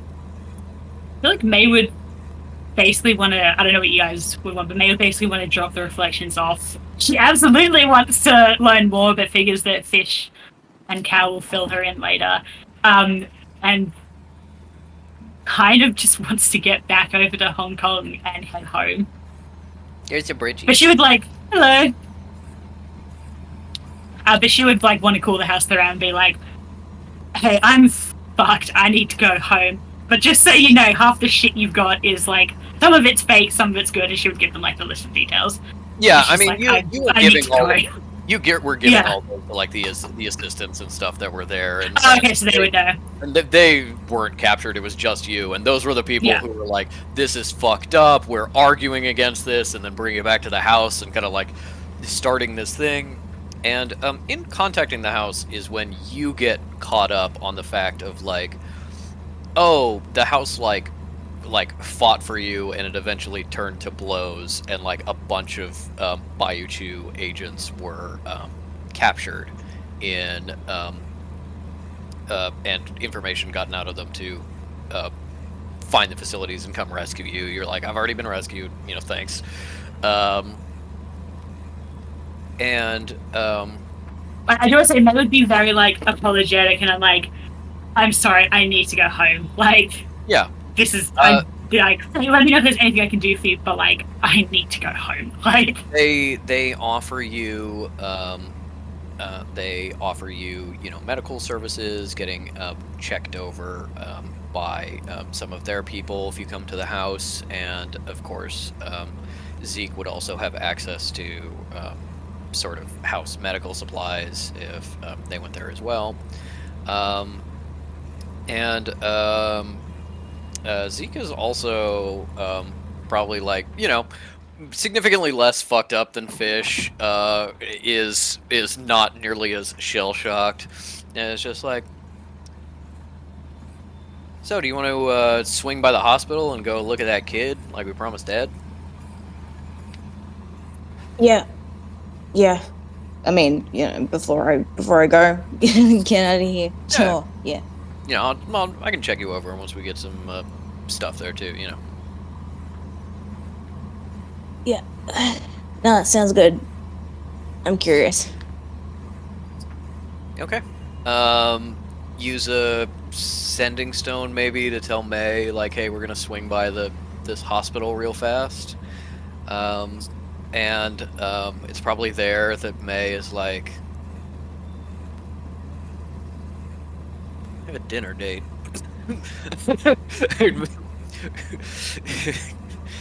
Asked to borrow someone's phone. Yeah, profusely apologizes to Kalua, but like explains the situation on the off chance she isn't aware of it, and is basically like, you tired, girl. When you are talking to her, you get essentially from her that she has been like out of the loop. She has not been unaware that things have been going on, but she's like, everybody's moving around and there's a bunch of trucks and the people at the house aren't returning my calls. Even though we set an appointment, I showed up and they wouldn't let me in and nobody's answering my questions. Like, something was going on, but she was not. Okay. She did not know you were gone. That would like if like the bear like. Because she Yeah. doesn't know, be like, yeah, I got caught up in something, and that something has led to that time. So take care of yourself, and if you're going to bid on anything, don't bid on these items because they are fake. While like she's having the call and being like, well, I have to tell her what's going on. She's a spy. How does she not know what's going on? What? She's a spy or an idiot? Why would you be talking to her and have to be like dragged out of the room? Yeah, nobody's giving her like high level information at all. Like it's very there's civil unrest. Take care of yourself. Still too much for Cal. She's like, you are nothing. Chantilly is essentially like, I'm very sorry to hear that. Well, take care of yourself and stay safe. I'll. It's not good to cross the border right now, I would assume. So I'll lay low with the Heavenly House, and thank you for the info on the auction. I guess I'll just dine by myself. It's fine.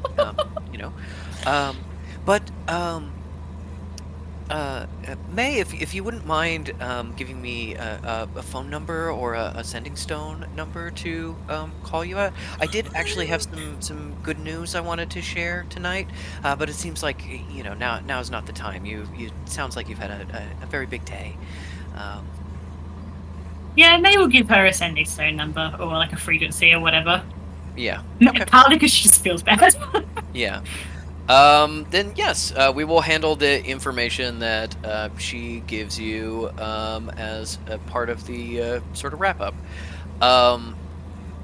Then she's very sorry you're not doing well, and she wishes you a Merry Christmas because it is Christmas Eve, and you don't see in the restaurant how she's sitting in a very nice dress that she brought out special for this, starting like at the table, being like, well, just have a nice Curling her hair. yeah. But you get to the hospital and you take this little call separately. As you get into the hospital and head in, you started to move out of the storm. The rain has started to stop, and get out of the car. And the hospital is in a different state than you left it last time. Obviously, there's been a lot of upheaval. And as you head in, you see that the emergency department is not as crowded as it once was. Some of the lights are on the lower floor, and as you look in, try to like find your way around, look in the emergency department, don't see the kid, try to flag down a doctor. You see that they've kind of reclaimed and restored power to some of the ground floor, and there is no Bayou Tube security anywhere. They've entirely headed out. Instead, there are locals, peasants, carrying pickaxes and hoes and other potential weapons, just kind of like guarding the hallway in a line to protect patients. And as you're heading in, you see that the vents are welded over with a new like cage, keeping them closed. As you head in, kind of observing the changes, Zeke is looking around, and the emergency room doctor that you saw before catches his eye and rushes out to meet him. Zeke greets him warmly as someone he knows, and Fish understands with the comprehend language as they talk back and forth, although you can't contribute. As you're out in the foyer of this, in front of this big mural of Mount Punglai, and this doctor is stressed. he has he understands enough to know that like magic exists and there are things that are outside the mortal understanding, but doesn't know anything about it other than the fact that like the houses are a thing that exists, and so has just been so out of his depth trying to keep it together. You're looking at this guy and being like, okay, he absolutely has not slept in like 48 hours. It's just been working straight. And as Zeke and the doctor talk, the doctor is almost begging, because and Zeke is trying to reassure him and offering to help, because doctor can't do anything for this poor boy, and doesn't know, what magic can do, doesn't know what it can't do, just knows it's not a mortal condition, and it's just, as Zeke is someone he's met a couple of times, is just begging for his help as they kind of walk through the hospital to a small room that's been opened up, one of the wards that was closed down for lack of power and attacks. And in it you find the kid still unconscious, and sitting at his side, sitting in his bedside and holding his hand is a rather rough-looking peasant woman who's clearly been crying recently. Just like very, very work-hardened hands and face. As Zeke steps in and speaks to her very quietly, and then goes to examine the kid. As far as you can tell, just glancing at him before, no real change other than that he looks a lot worse and a lot sicker. Would May have come in after finishing her call, and would Cal have joined them? Did they get the indication this was going to be a long thing, or like, There's no indication of anything. Zeke is just like, I've tried everything I know to help this kid, and none of it worked. And my dad said that Fish could help me, so hope to God Fish could help me. Maybe it's gonna take 17 hours. Maybe it's gonna be over in 10 minutes. No fucking idea. I think May would have come in. Cal would have been like, I have no intention of leaving any of the reflections unsupervised with any of us. Kala is kind of like shadowing behind of like wherever Zeke goes, they're going. But I think Cal and Kala are kind of like making pains to not look at each other, even though they're very suspicious of each other. You come up on this on this child, and you can do any kind of examination. Your dad said you were connected with him in some way, so you could try your connection magic. But yeah, give me a roll that you want to do, and if anybody else, like if Cal wants to come in and do a medicine check or anything like that, or a perception check for May or whatever people want to do to help. I'll let me do know. an Arcana. An Arcana. Okay. Perception for me. So Fish like turns to Cal and is like, "Could you give me a hand, please?" As in like do an Arcana roll. Yeah. Cal Um, puts her hand out and then realizes they didn't mean that and then puts it away. yeah, and they go, "Oh no." And then what would be best for them to do? While Um, Ink thinks. Oh, sorry, that's a 23 perception for me. Probably like you could try and draw on your connection with this person with an Arcana check. You could just do like perception as kind of like untrained medicine. You could do medicine. Um, Insight might work to a certain extent. Yeah, I think.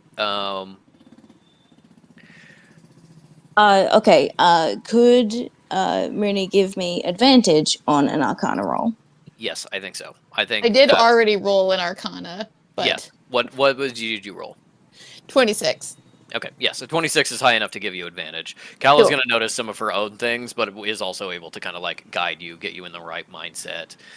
Maybe give you a little thread of power for you to draw on. Okay. Nat 20. Fuck yeah. Jesus. Yep. Okay.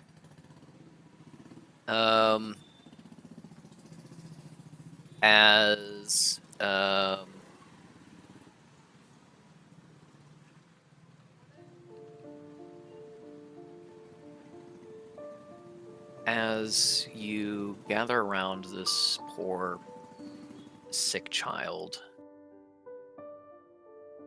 taking a look at him, breathing is shallow, face gray, sweating and cold at the same time, seeming to only movement from him clawing at the sheets and then unclawing over and over again. May takes a look at the room, sees some traces of something around the vents. It looks like maybe the Bayou Chu smoked out the hospital stalkers, hence how they ended up in that facility. Trying not to focus too much on the sadness of the sickness. You see that his mother crying, no sign of a father in evidence, a little smell of frying oil off her. Just kind of street vendors, someone working hard to pay for her son, although it's probably mostly charity on this doctor's part. And then as you are kind of looking close, something's wrong.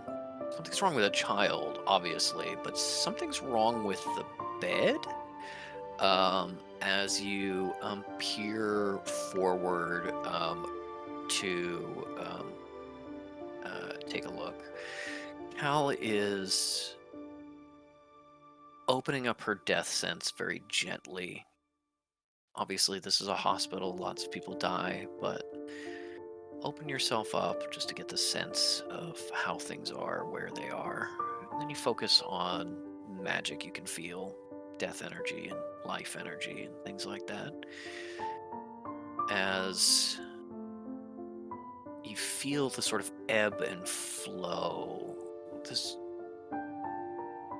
out of curiosity, you reach out and you touch this boy's hand, and you can feel magic kind of flowing out of him. It's like he's a container that's not big enough. magic flowing out of him into the sheets, into the room, into the air, into the people around. You can see this doctor may have had the strength to work this many hours in a row because a little bit of that magic feeding into him. A mother who worked a little harder found a little extra time to be able to be here.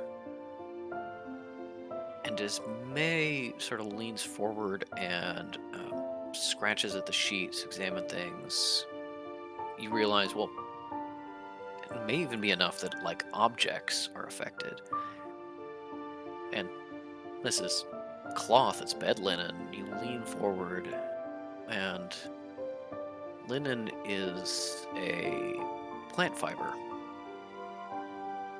And as you lean forward, you and May take a really close look. It looks like the fibers of this plant have just started growing ever so slightly. Little shoots starting to come out. As Fish rests a hand on Zeke's shoulder, both of them then give each other a nod and put a hand on the kid, focusing their magic. A thread sparks into being between them, and one connecting each of you to the child. The two of you together pull your magic into one, two threads becoming one solid thread as you reach out and you touch something familiar, and you know why you have a connection to this thing. You were asked to hunt down a god who may have died, and you accomplished it. One piece escaped. One piece flew out over the ocean into another place. A small piece of a god is still a piece of power, a piece of energy, of growth, dynamism, of change. And you feel it within this child. And in some way, having connected with this bit of energy, when you examine the bell, it recognizes you. It's not enough left of it to be a person. It can't quite form words, but feelings get to you. You understand what's wrong. Just like your dad, human father, chose to be healed, to combine himself with a piece of a god, become less but also more. It's a choice that your human father made and the god made together, and this boy made the same choice, but as a child didn't fully know what he was accepting, didn't have the full consent he would as a adult, and has not been able to fully incorporate this magic into his body as the energy and growth tries to fuse with him, tries to change him, tries to heal him, become one, still being rejected in some way. And you feel that tug connection between the two of you. Please. With that please guiding you, you find the thread that connects this power and this child. Child has spent his whole life running through the wild places, digging up worms and beetles, spending time in the field. You strengthen that connection. You feel the power sink into this child and fill him. Heal him.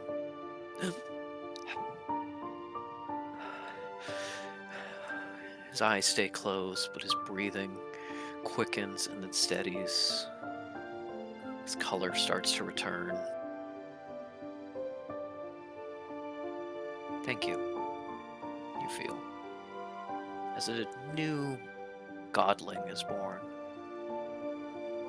a new godkin. A mortal child now, perhaps with magic of some kind, always touched by the divine, and a little piece of a god that a caring, if mischievous, sister was still looking for. You've good news to return to Lady Inari with. And in that moment of connection, everything stops, time, space. And you're in another place. There's a group of people around you, shadows in the dark, but you can't see them, only feel them. Ritual candles flickering off hands, and a metal cup shaking and full of sticks. A stick falls out, and it points. Sigh of relief falls around the people. You feel that thread, that journey, stick pointing outside their temple, across the mountains, down into the valleys, into Guangzhou, and into this hospital.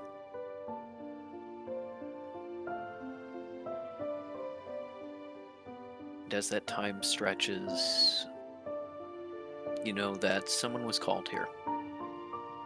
There are going to be people to take care of this kid.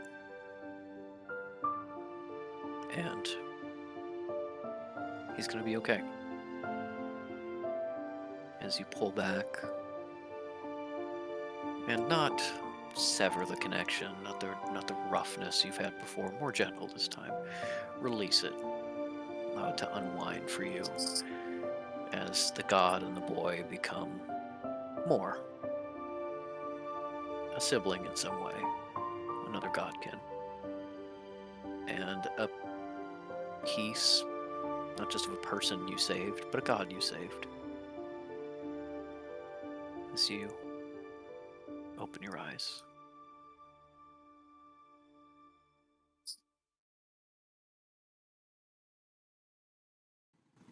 Good luck, Lord Inari.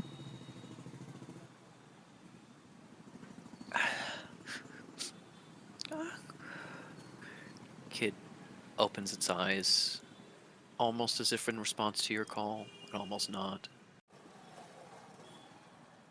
Confused by his surroundings, clings to his mother and speaks to her, and she cries and holds him, picks him up out of bed, spins him around the room as the doctors try and get her to put him down so they can actually examine him.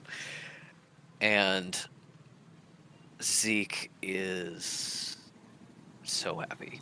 He's chattering away with the doctor, with the kid, with the mother, examining them magically and medically, and very, very happy. And as you breathe a sigh of relief, your work here is done, Zeke spins and just pulls you into a hug that is so uncomfortable. Just like your hand is like trapped against your chest, and it's like a little too hard of a squeeze on your ribs. It is a crushing hug, as they wrap you up and just say, "Knew you could do it. Thanks." Reminds me of Dad. Just like Dad. Can Cal glance over at Kala? Kala looks slightly misty-eyed, and then sees you looking and rubs at her eyes and glares at you.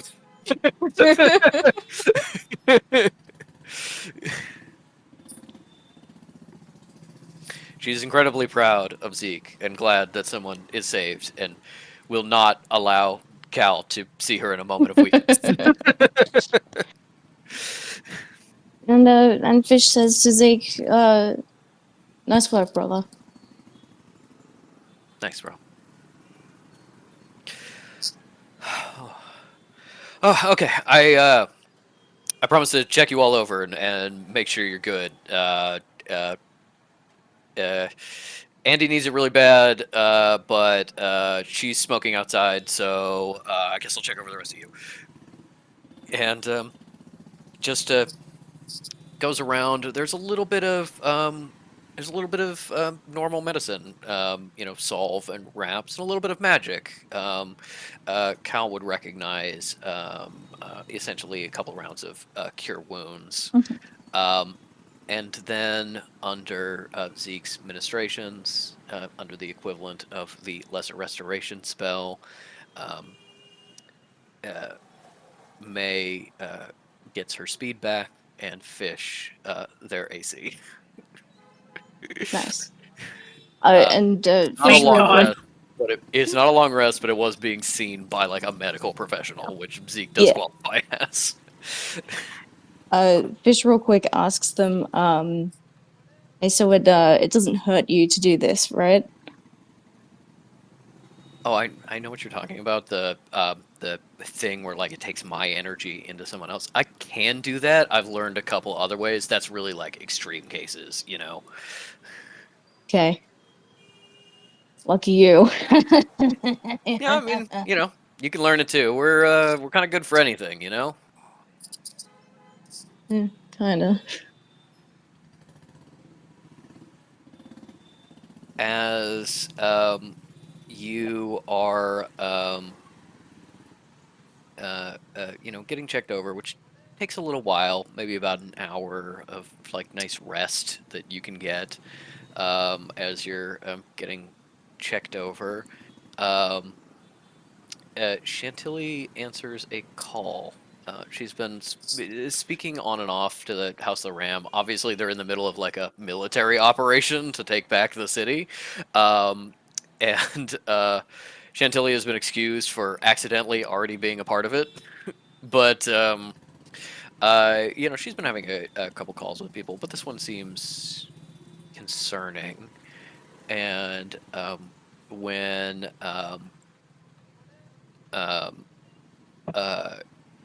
she has a free moment, she comes over and talks to Zeke. I think she tries to keep it quiet, but then everybody else is like right there, just being like, "What was that?" So then she just tells everybody. And I think Andy comes in after recovering her way, smoking one of the last of her cigarillos, and then just coming in absolutely reeking of smoke, and to a hospital where a lot of people with respiratory problems are, and is kind of like not with you, but like hanging out in the background, as Chantilly reports that there was a number of Bayuchu members who were captured by the house from the warehouse where May was taken.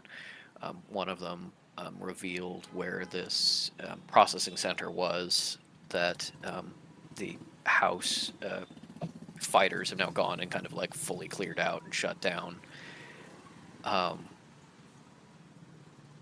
Someone went to check on them about half an hour ago and found them all dead. There were wounds that the matriarch couldn't explain, and Zeke, I really don't know if you might know something about this, but the matriarch is asking for your help as a medical person. What could cause this? Unbroken skin, no kind of wounds on the outside, shattered vertebrae, in kind of like a internal decapitation, and people had like their rib cage like explodes inward and like pierces the heart. I haven't really heard of any magic that can do something like this. Just a lot of shattered bones. And Zeke, it says basically like, I've heard of some things that can kind of do that. There's certain curses that do that. There's certain like medical conditions to do that. I don't know. It sounds like assassination or something like that. and uh, I think that's that like lingering mystery stays a mystery for now. May has now been carrying around a very large box with a very important item in it. Um, I imagine there was a moment of time when others were getting checked out, where may have been able to sneak into a side room and do an identify spell or otherwise examine this object. Did you do so, or are you just stashing it away until later? May doesn't want to let it out of her sight, and also doesn't want there being any possibility of anyone else seeing it until she's in a safe place. Hospital to her is not a safe place, so she's just like Just really collecting keeping an eye on it. Yeah. Just collecting it. Yeah, she'll open it probably when they're back in Hong Kong in their like separate rooms. Mm-hmm. Okay.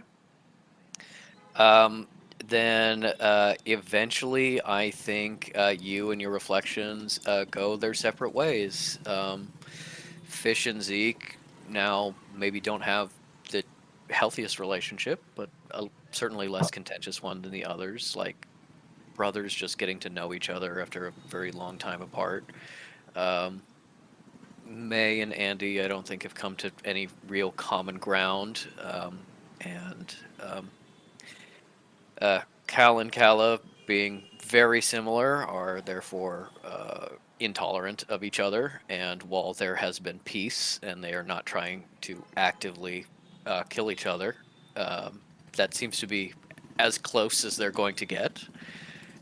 As people sort of separate, and you end up heading back to Hong Kong.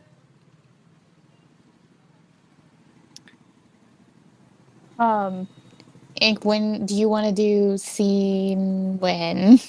I was just like, Kekino has been out for so long. He has, yeah. He's sleeping.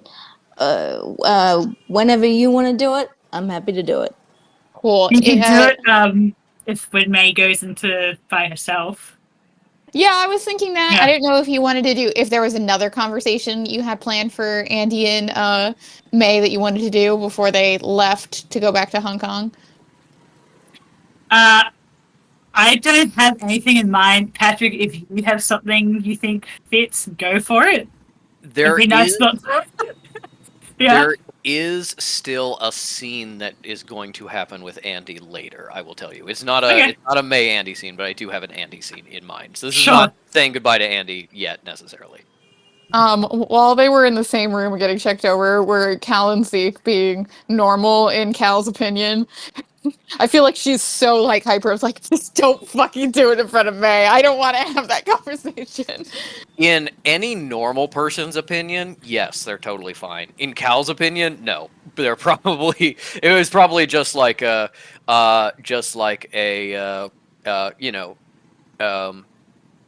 Zeke finishes looking over everybody who's actually injured, and then it's like, Callie, you got a couple scratches in the woods. You want me to take a look at that? And just like brushes her cheek for a minute. She like smacks it away. Is like, I'm fine. Just that being like a normal person is like, that's a normal interaction between friends. And Callie's like, gross. I'm gonna throw up. Here's my question: does May see both that interaction and Cal's like extreme repulsion? Your passive perception is really high, so I'm gonna say yes. It sure is. I think Fish is like, I simply do not see anything. Yeah. That's a little. It's the last thing on May's mind at the moment, but later she'll be like, "Huh," about it. Yeah. Yeah, I think Cal is mostly just like, yep, okay, May's got her fucking pox. We'll fucking ask that later. I absolutely understand. Yeah, May showed up very obviously very obviously keeping a secret that you are going to tell at some unknown later date. That's in my playbook. I get it. Yeah. And is, I think, aware of Kekino's like absence, and is like I think wants to try and stay the three of them as much as possible. For You know what it's just like when Kekino's not there to chaperone. And Yeah. Chantilly said.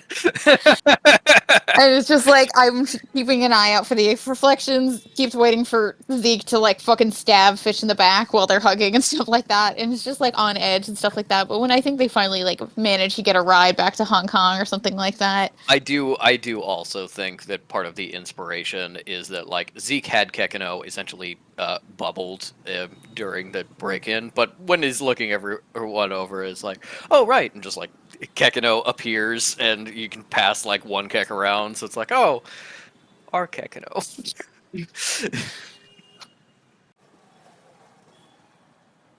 Yeah, you're heading back to Hong Kong. What do you say? What's your scene?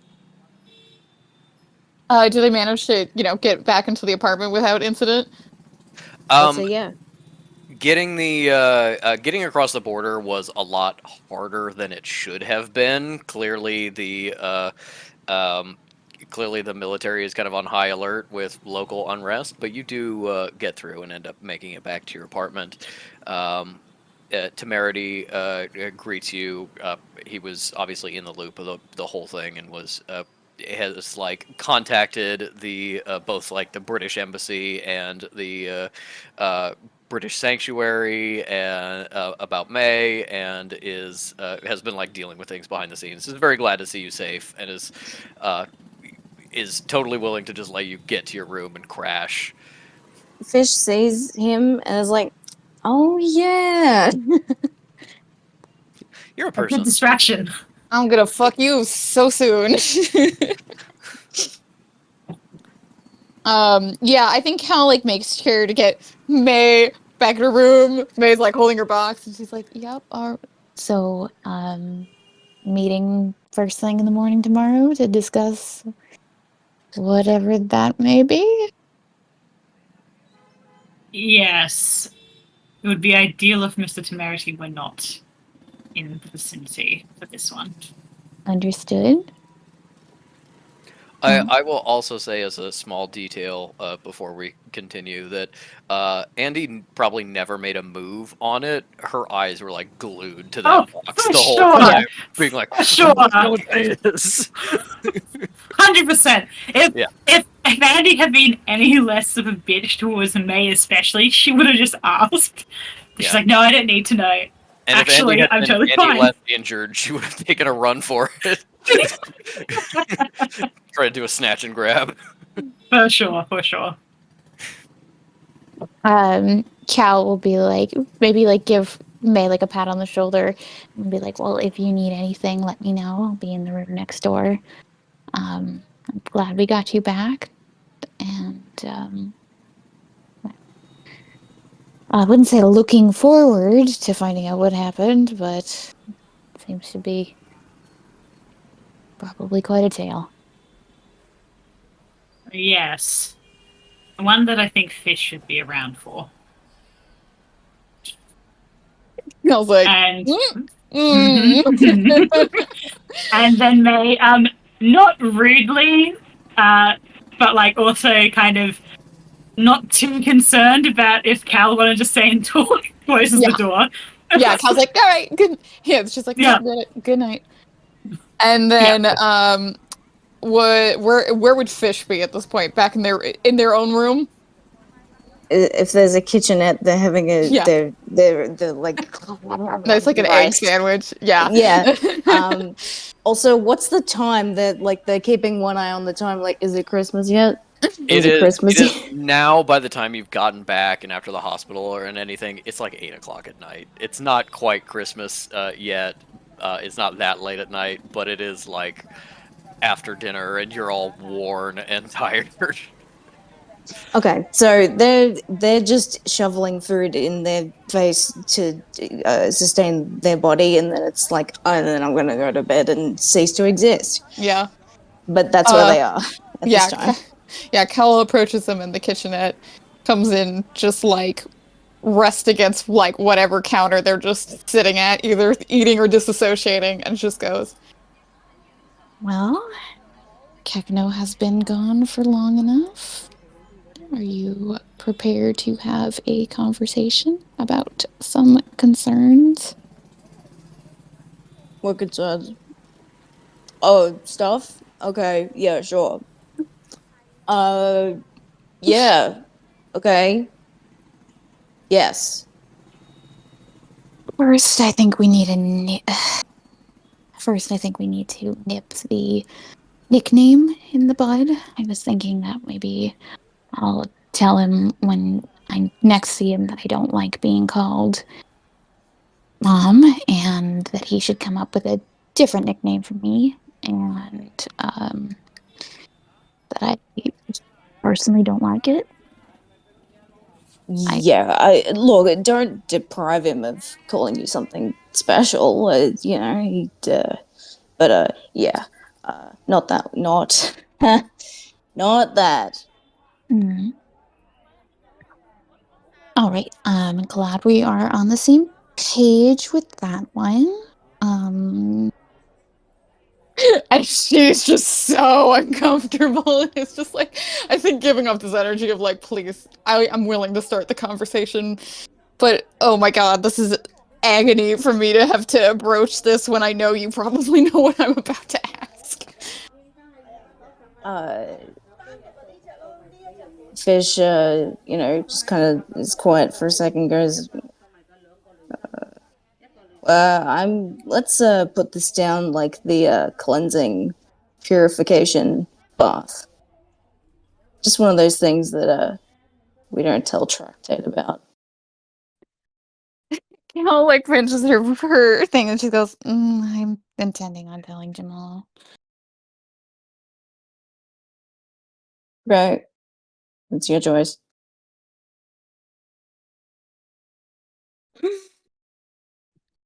I so mm, I I know Difficult it's for you? I know it's ridiculous, but I just keep thinking about how there was no point that you said that this entire thing was absolutely ludicrous because wasn't your type, and that would be absolutely inconceivable to you. And then I started thinking about weird comments I thought you were saying just to upset me in Korea, and then I realized I I know it doesn't mean anything because I know this happens for like every third person you meet, but like it are you in a purely physical sense at least not finding me repulsive? Then yeah, you weren't my type. Uh, these things change. Uh, no, yeah, sure, totally. I have a thing. You're attractive, really attractive, actually, to me. But that doesn't mean you're totally right. It doesn't actually mean anything because that's just how I feel about most people, and it hasn't gotten in the way of how we work together so far, and it isn't going to affect how we are moving forward. So don't even worry about it. I agree completely, and I am glad we're on the same page. Yep, Yep. exactly. You And, see, and any we get each other, didn't you? yes. And anything I could do to make that easier for you to move past or be, I don't know, in some way off-putting? uh, no, you know, it will pass. Could be faster, could be slower. Uh,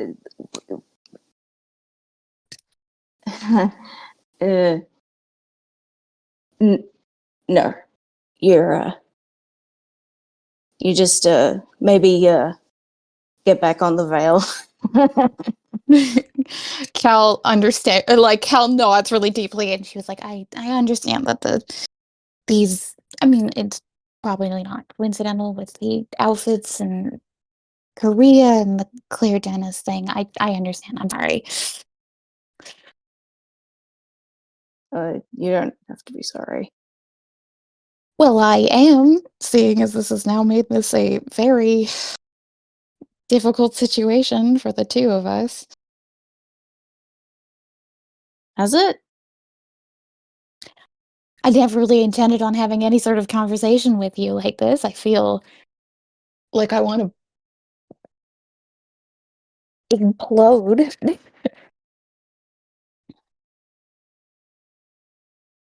Well, then that proves that there's nothing to worry about. Right?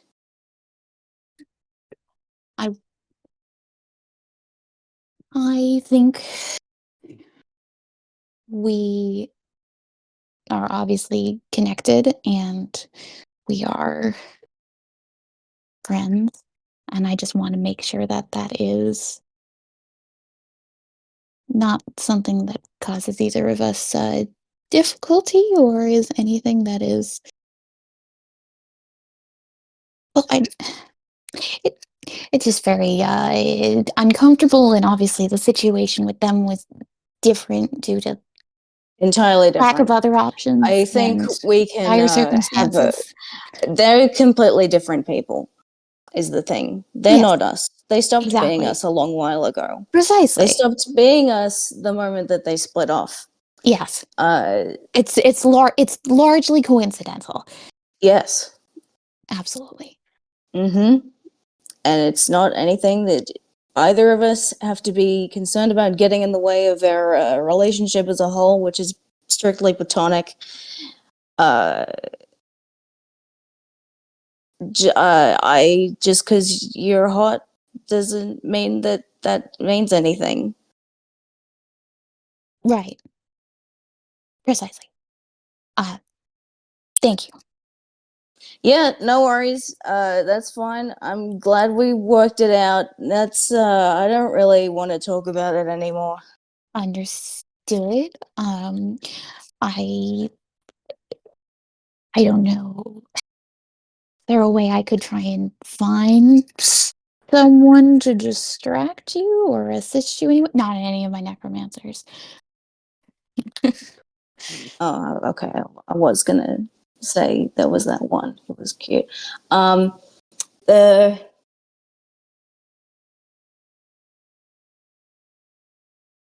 so you couldn't just just checking, clarifying. You couldn't, you really wouldn't want to ever be with me over anything.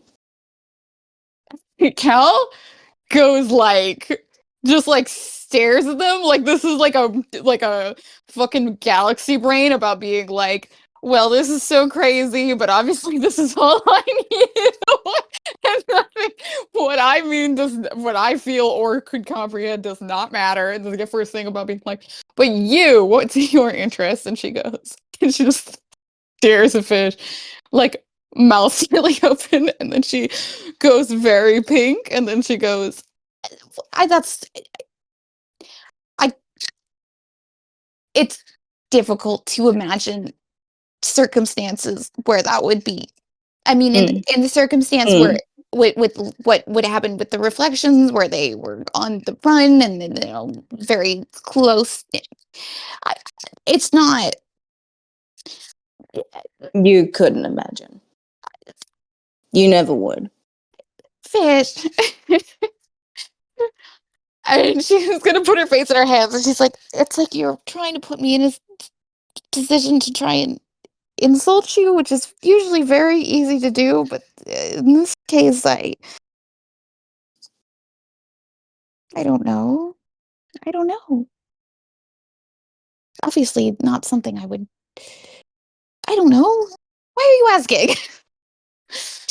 I have every right to know. I said that I think you're attractive. Like, come on, just inflate my ego for a second and say you think I'm hot. That's all I want. Just say that. Just say it. You don't have to mean it. None of it has to mean anything. Also, I really don't know how to have conversations like this without them ending certain ways, and I don't want this one to end in that way with you. So I'm kind of gonna just walk away, and we can stop talking about it. Oh, you wanted to have Kekino back, didn't you? Um, Wait, Cal's just like nodding at this and just being like also wanting to end, and then at some point it's like, is there anyone who doesn't think that you're attractive?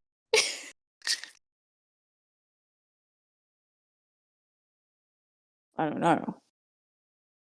May. Sinner. Yeah. Yeah, those two. Because I dig them both, but they both of them have been like ugh, to me. But also they are too busy being into each other. Sinner is May is just like, I can't be attracted to Fish. If Fish is traditionally attractive, and I like my men busted looking. Did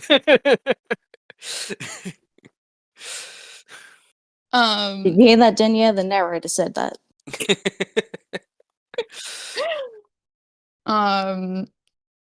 Yeah, she would have said like, what, does anyone else find you attractive? And then Fish being word of God going into their brain. Yeah. Right?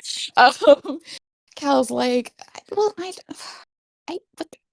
I've never the intense sort of attraction that you and at least and some other people I know feel, I've never understood that. But in terms of you being, I don't know, handsome, obviously, clearly, does that mean something? No.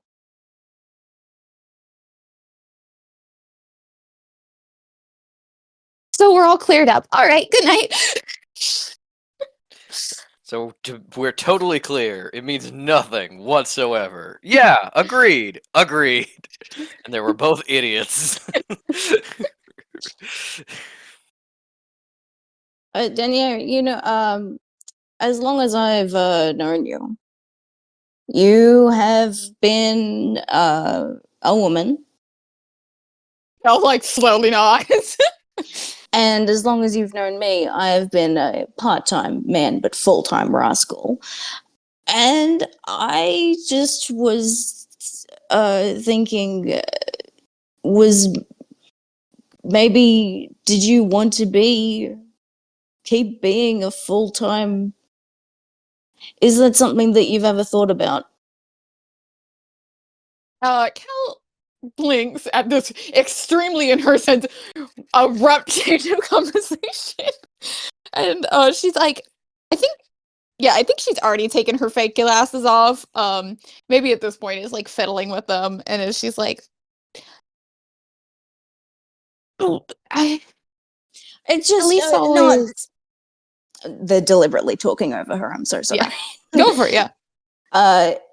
It's it's just like the same way that you are essentially a assigned necromancer or a assigned cleric. You've given that some thought on like whether you even like that or not. But how about being a woman? Like it's one of those things that you might take for granted.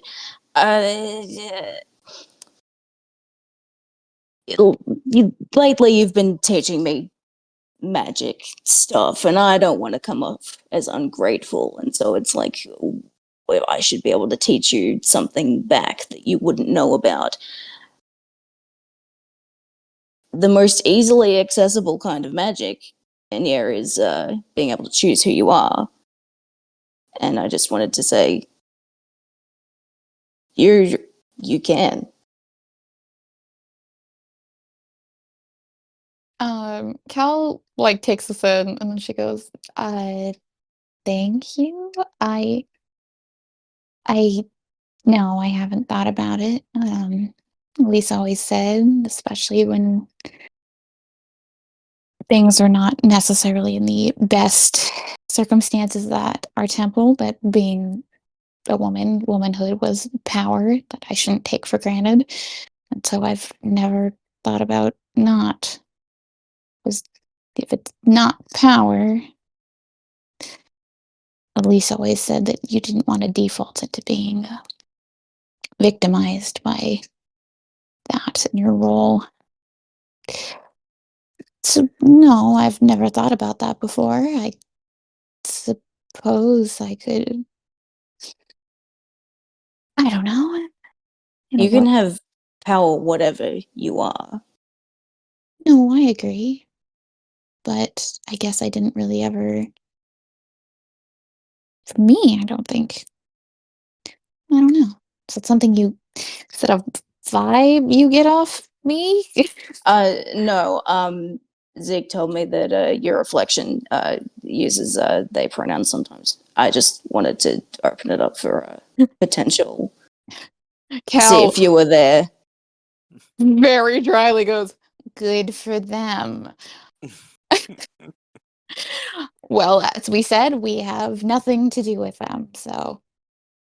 Oh right. American Psycho GIF. Yeah. No, you were correct. Well, then it's a pleasure knowing you as a full-time, strong, powerful woman, and for it to continue that way. Good night, Merry Christmas. You know, I really could think about my gender. Oh, Kala did it first? Never mind then. Yeah, exactly. Precisely. That just went in the box of absolutely the fuck not. Fish, I imagine, immediately was like, "Where's the fucking alcohol?" Yeah. Yep. Yeah. Okay. I'm gonna get myself a drink. Do you want something? Do you Christmas drink? Cal goes, "Yes." Funny thing about this conversation, maybe adds an extra layer to it. Since you've been back in contact, Elise has called you every Christmas to wish you Merry Christmas. She doesn't know where you are right now, so she might fuck up the time zone. You may be expecting to call with Elise like in 10 minutes or like 16 hours. Like a bomb. Yeah. And now at what is supposed to be the end of the conversation, Fish goes, and if you ever wanted me to get over you faster, just let me know. Cal takes the drink they offer and then goes, "And what would that entail?" Look out for the trap. Look for the trap, Cal. It's a trap. Well, you wouldn't if it doesn't come to your mind, then it doesn't, and that's okay. I'm just putting it out there. Cal's staring into her drink, takes it down as a shot. Coughs a lot. Mm-hmm. Yeah, you don't hold your liquor well. But you know what you do hold well? My son. and then Kekino descends from the heavens. You've been doing the ritual for like most of this conversation, but you timed it wrong, so like the ritual was finished and just needed that last push like 3 minutes ago, and so you can feel Kekino in your mind is going, Dad, I'm here, let me out. Dad, who are you talking to? Then you summon him, and he appears from the heavens, or more likely, there is a little bit of standing water in the sink. More so to Kekino. He goes, I'm back! Hello! You're back, and look, it's Denia. Yes, Polygonus. Did we rescue May? Yes, she's fine. She's sleeping, so she'll see you first thing tomorrow morning. Oh, okay. Yep. Glug, surprised glug, you didn't glug, leave me for the glug. I'll leave you to it. Goodbye. Surprised you didn't leave me for the rescue. Wait, Dad! Dad, I want to tell you that I hung out with Granddad and I taught him how to play Candyland and he taught me how to play T Ringa Ringa and it was a lot of fun. Okay. Bye. Okay, bye, Dad. Hello, Gladius. Hi. It's well, I missed you quite a bit. I miss you too, and I'm really glad that May's okay. You promise that Yeah, May is okay? she's fine. Okay. She's just very tired, and so is your father. Um, I am surprisingly well rested. I was unconscious for like 3 minutes, and honestly, it's the best sleep I've gotten in a couple years. She cuddles Gekko, and then she says, "I do have something that might make you a little bit disappointed.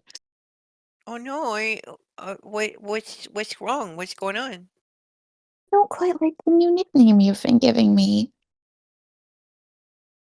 Okay, which nickname? The mom one, or any variant you may have picked up from the other Kekino. I just don't like it." Okay, do you not want to be my mom? This makes Cal almost burst into tears. She Okay, goes, I understand, Glitches. I understand if you don't want to be my mom. It's okay. No, it's Do I have to be your mother by name? You already have Fish the father. You could probably call Fish mother, and they wouldn't mind that. Why does that? You have to call me that? I mean, it's not that I don't want to, but the name is.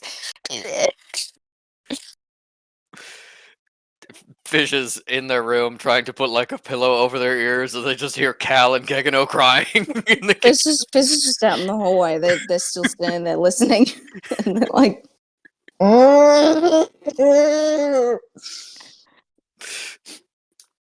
Okay, it's okay, Glidden. You don't have to be my mom. It's all right. No, it's okay. How about something that is? I could. Just I don't like the. My, you know, Elise always says that motherhood is very sacred and important, and it's something she values very highly, and that's something she's instilled in me. And she doesn't like it when people have like a cat and call themselves cat mom or something like that, because she says that it's very important and empowering to women. I'm not going to get into that. It's not that name, but it's not that. In terms of a person who loves you very dearly and will always take care of you, that will always be me. Okay, so it's just a word that's a problem. Mom is a bad word. For me personally. Okay, mom is a bad word for colliginous, I guess. Okay. And Okay, no variations on it. No mama. And I know that's what what Kekno said. I don't like that one either. can I go use something else instead? How about you suggest it to me before you start using it in front of other people? Madre? No, that I was like, I know enough Spanish to know that's a no. No, how does it have? I thought you used my name quite a bit. I like your name. Your name's very nice and it's fun to say. I've got water in my mouth and I'm blowing bubbles in my mouth. I'm like blah, blah, blah, blah, colliginous, blah, blah, blah, blah, blah, like that. And so I like your name. And if you just want me to call you by your name, I guess I guess it's okay. Hell is also just big baby, like big baby tears. Like this was way harder than this was supposed to be. And she's just like, I'm sorry. I don't. It's not that one, and it just makes things easier for everyone else too.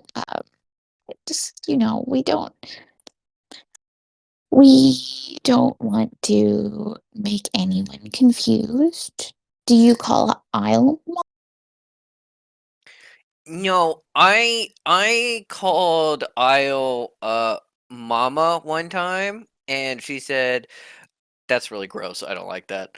And I don't know. It kind of made me feel bad a little bit, but I was like, oh no, this is a deep-seated trauma. Damn it, Isle.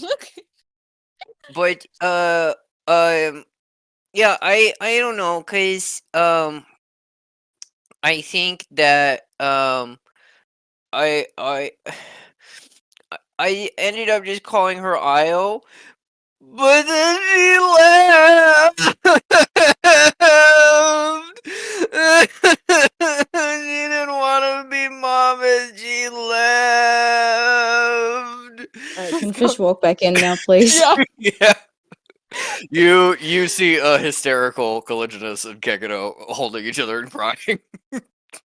Fish is like, so I tried to go on to 1950s Barnes and Noble, and Are You My Mother by Dr. Seuss is not out yet. But I do know that it exists the same way that I know that Halloween Party by Agatha Christie exists, even though it hasn't been written yet. They just wordlessly come over and take Kakano and just hold him. I was like, oh, buddy. It's okay.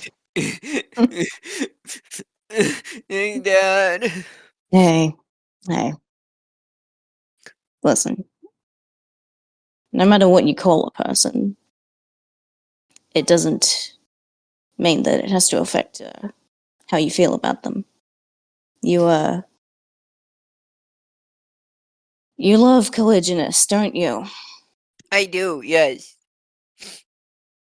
You can just use her name to.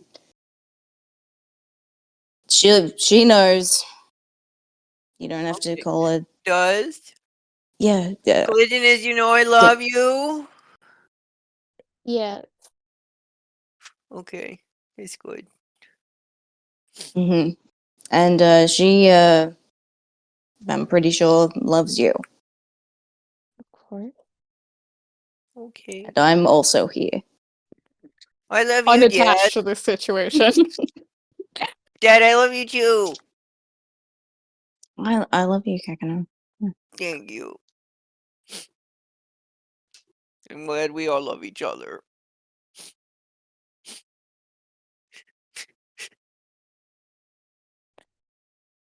Kekino goes, say it. Say it. Say it. Say the words. One keg, do you copy? Baby Trap Part 1 is a go! No, Kegano just kind of sniffles in your arms and settles down, and he goes, yeah, can I have some, like, nice clams or something like that? I'm very worked up. Oh yeah, of course, buddy. You can have whatever you want. Okay, thank you. Um, I think maybe I go to bed. yeah. Cal's so guilty. Is there anything I could do to make you feel better? I'm very sorry for working you up. Can I have a hug? Yes.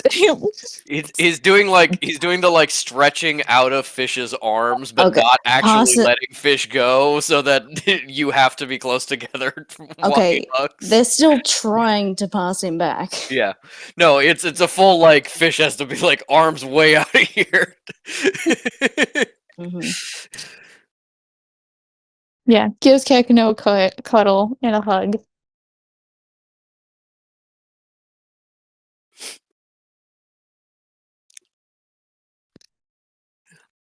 Okay, maybe we can cuddle some more before bed after I have some clams. Dad, let's go get some clams. Yeah. Also, Right away. what's the biggest bed in this apartment complex? She's asking. Yeah, can it for both of you? Because Kekano has seen Zeke and Kala's bed, Fish has seen it. And so like it is in their mind and they're like, mm-hmm. Yep. Clams. Mm-hmm. Yep.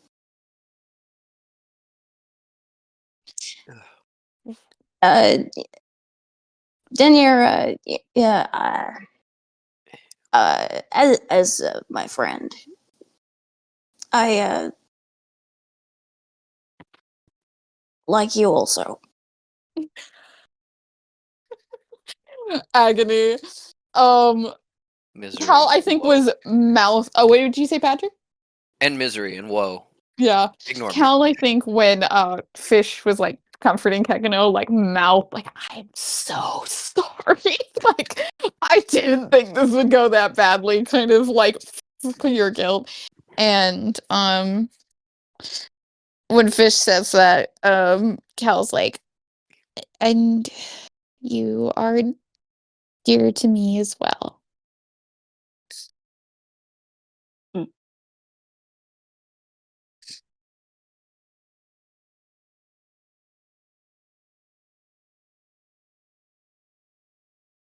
And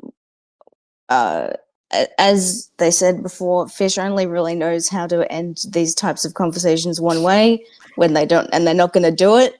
So, bye bye, Yeah. bye again, Sector and goodbye. Irish pie. Cal's just like, oh my god. He's being like, honestly, that Fish part of the conversation went better than I expected to. We were on the same page, we communicated well.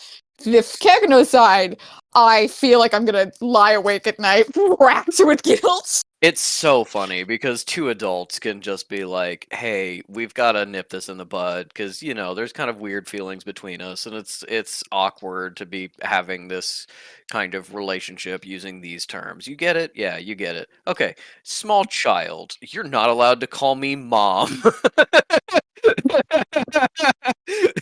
Because you don't love me. No. It's Isle's fault. She set this up. It probably would have been bad without Isle, but Yeah, no, I don't think there was any good thing. But Kekano was like, actually, Mama, I came in here with trauma. Yes. I think you'll find I'm already a little fucked up about this issue.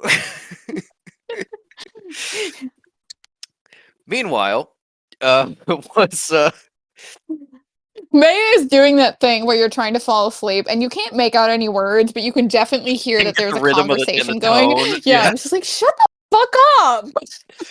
People are Using crying the- as father. Using the box as a pillow. Yeah. Yeah, May's like, I don't know, they're fucking crying. I was the one who was kidnapped. I had a way more trying day than they did. No, May. Jonas touched my knee and it brought up all kinds of feelings. Yeah, whatever they think they have going on, not as bad as that one. No, May has like mentally filtered out, like, she's hearing it, but she's not really paying attention to it. And now that she's locked the door, she's safe in her room. In the back of her mind, knows that she should probably call Senna and check in, but that can wait. As she takes out the box and looks at it and takes a deep breath. And can I roll to see if she can feel at all that connection with Jonas in any capacity? Sure. Give me a Arcana check, DC 35.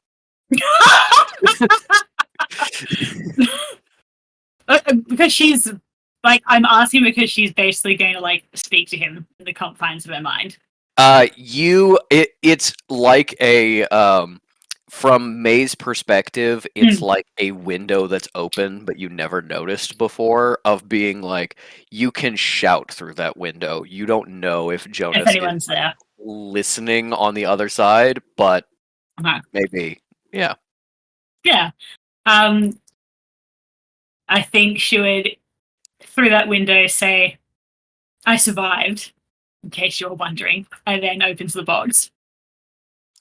You see an artifact, long, two bulbs, one on each end, and as you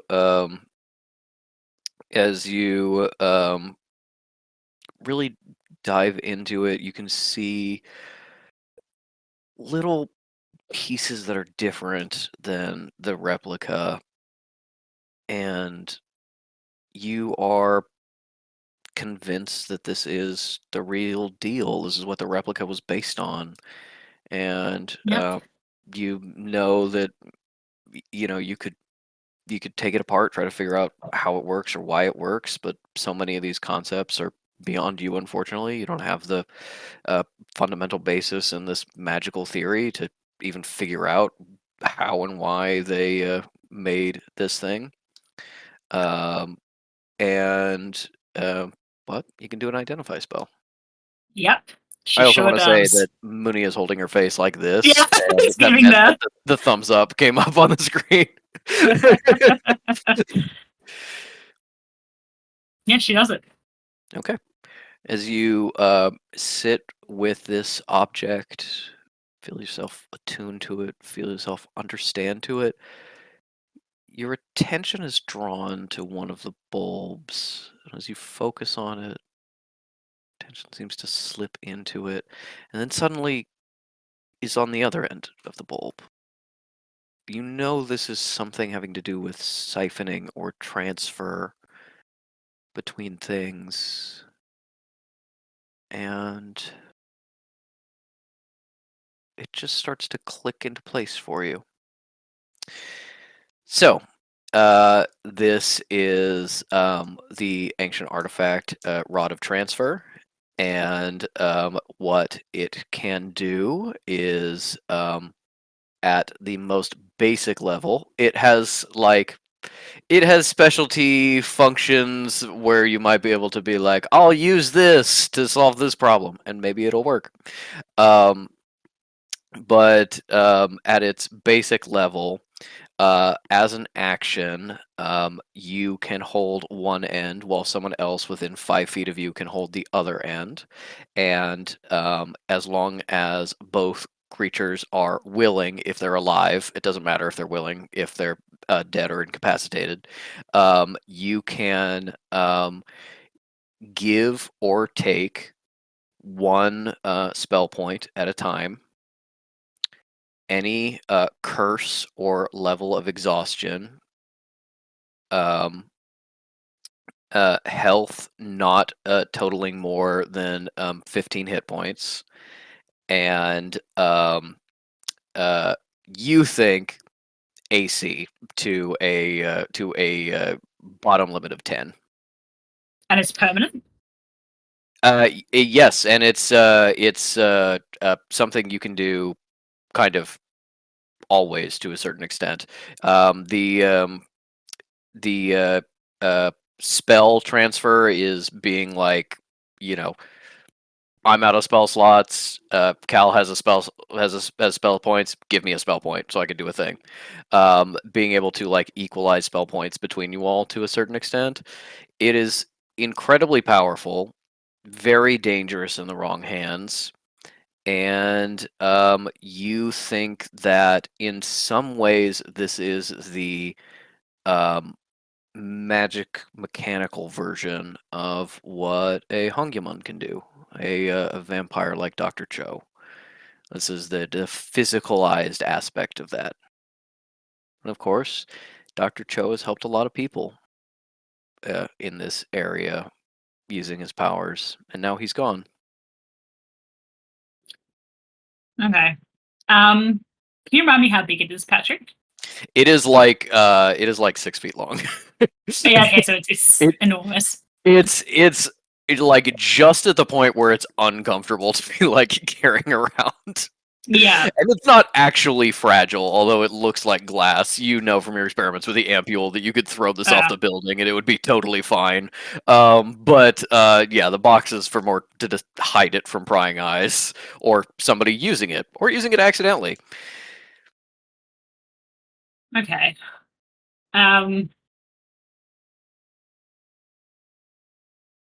To clarify something you said earlier, because I wasn't entirely sure what you meant. By permanent, you mean like the AC transfer would be forever? Yeah, or like your capacity for spell points would be lessened forever. No. It doesn't trade capacity in any way. It trades like the actual number, and it is temporary. This is an experiment. This is a Okay. unperfected version of this kind of device. It will revert back to normal after probably an hour. Um, Okay. but yeah, it doesn't like permanently change anything on the character sheet. It's essentially like a status effect that you do. Is like you could make it so it's like, okay, Cal and Fish, no AC, super spongy. They need to sit in the back. May, 18 AC, just becomes a tank to charge in. Mm. Or like I said, kind of shifting spell points between you. So somebody who's topped up and somebody who's out, but you really need like a pass without trace or something. Fish can give some spell points to Cal or something like that, in order to do that. It's kind of an equivalent. It's an equivalent exchange. Yeah. Full Metal Alchemist. Full Metal Um, Alchemist. and it can do this indefinitely. Like it has no limit per It, day it or even like full stop. it costs an action to do if you're going to do it during combat, which means if you're going to do something like really complicated, I may make it take a little bit of time, but Mm. it doesn't have any limit that you are recognizing by studying it. It is the kind of thing of like, in the same way as the ampule, this is incredibly helpful to hang on to. It's also incredibly dangerous because that means other people could theoretically get access to it. You watched now that you understand it, you essentially watch the abomination like bridge the gap between a creature that shouldn't be able to be alive to fully being alive. Yeah. Okay. May deeply troubled, but also deeply curious, so wanting to know more about how it works. Puts it back in the box. I'm gonna say puts the box like under the bed as far back as she can. Even though she's just gonna pick it up and take it with her the next Yeah. day. Also, but like this is out of sight. this is guest rooms. I'm pretty sure there's nothing under the beds. It's just like there's nothing on the floor. There's just a big box that you can still see Yeah. from the sides. Oh, in the closet then. Like whoever's going to keep it out of sight, I guess. Gotcha.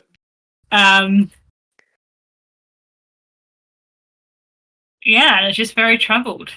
What time is it where Cinna is now? I would have to look it up. I believe it's like early in the morning. Like wake up early or like 2 in the morning? I think wake up early.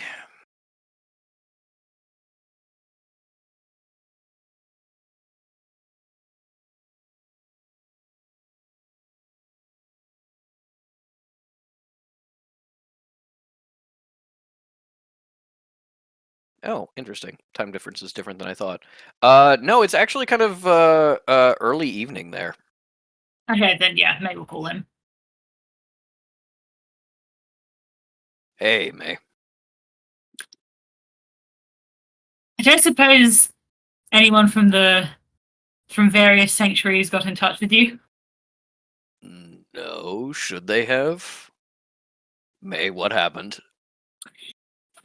Well, I want to preface this with that I only just got back to the where I'm staying. All right, so I'm calling you within reasonable time. Okay. So I was looking at the lots for the auction, and the one thing I came for was fake, and Okay. I wasn't meant to find that out because Jonas had me kidnapped.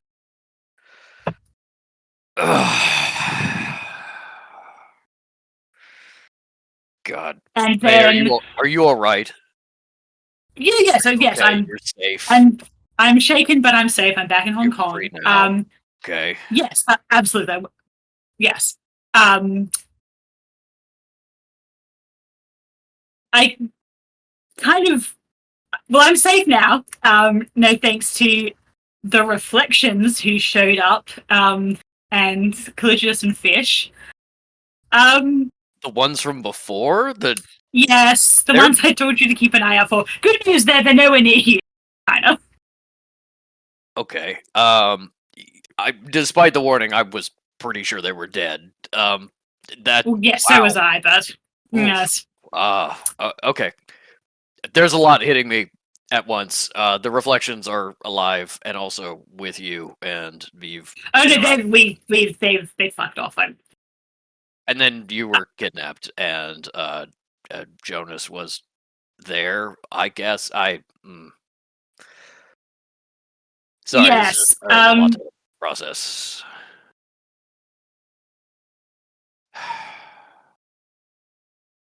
So when are you coming Sorry, home? Patrick, Tomorrow? you cut out for me. Sorry, Patrick, you cut out for me. What was that? It's just a lot to process, he said. Yeah. So when are you coming home? Um. Tomorrow, first thing? So. Uh.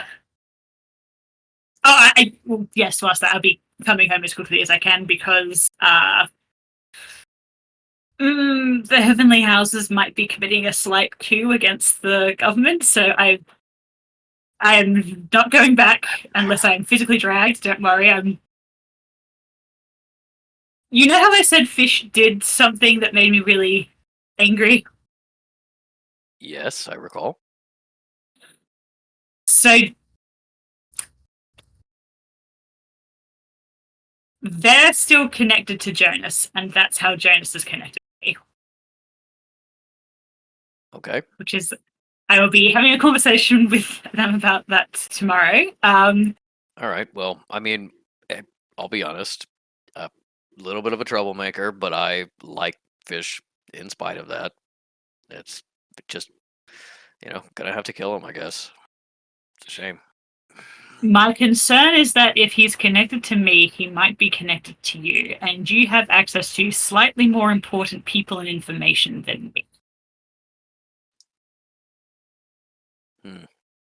Which I have no easy solution for, but I thought you'd just want to know. Is there any way I can protect myself or others? Do we get a sensitive? What's I don't this is know. this is a little That's above a my pay grade. I'm conversation. gonna kill Yes. Fish when I see them next. I will bring all this up to them tomorrow when I feel collisionist and fish in on what exactly happened. Sounds great. Fish can It's figure out a way to fantastic, babe. undo I'm this so from both pleased. of us, and then maybe find a grave in the desert. Mm. Awesome. Yes. Great. Okay. There Great, is great, great. something else, Okay. which is good and bad news, which is that I That is did what I need. find what I was looking for. The real But it was one. fake. Jonas Oh. had the real one. And he left it for me for reasons unknown. But I've got it. So that's good.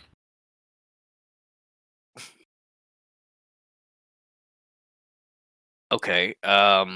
Yes, and you were planning on bringing that back to the Canadian sanctuary, I think. So are they sending They like don't know that I have it.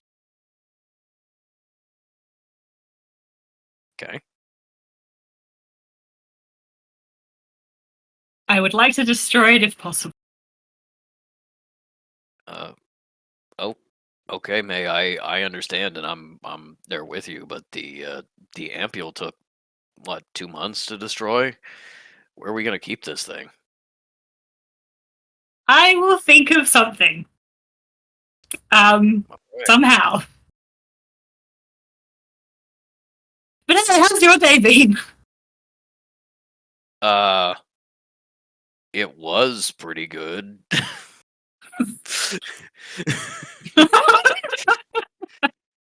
It's yeah, learning that I was sitting outside a meeting about market cap fees is a little bit soured now that I know you were kidnapped by Jonas.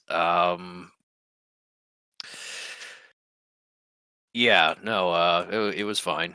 Yeah, it was fine. I'm gonna go talk to some people and see if there are any local sensitives I can speak to. Yes, maybe keep it under your hat a little. For obvious reasons, but Of yes. course, operational security. No, I understand. Yeah. All right. Well, I'm finally going to go to bed. All right. May, Yes. you worry me so goddamn much. Well, I rather thought it was preferable to you finding out secondhand like last time. It very much is. Thank you for telling I'm me. I'm very brave. You're laughing. Right. You are. Well, it's you make it easy. And it's easier knowing that I have someone like you supporting me. I'm sorry, but I don't know what the cleric is doing next door, but she's fucking howling, and I just want to sleep, so I'm gonna hang up now. Okay, it is loud. It's loud. I Yes. thought you were in like a What have they supermarket. gone through today? Sinner, they didn't get kidnapped. Well, you said they were with the reflections. I don't know. Maybe said mean things to them. I do need to ask them. I know I said I was going to hang up. I know, but just one more thing. There was this moment where the fish and Callitrius's reflections. I swear they Yeah. close. They were close. Okay. Is it like the binder project you were talking about? Close in that way? Yes, and Collisionist did not seem a fan of it.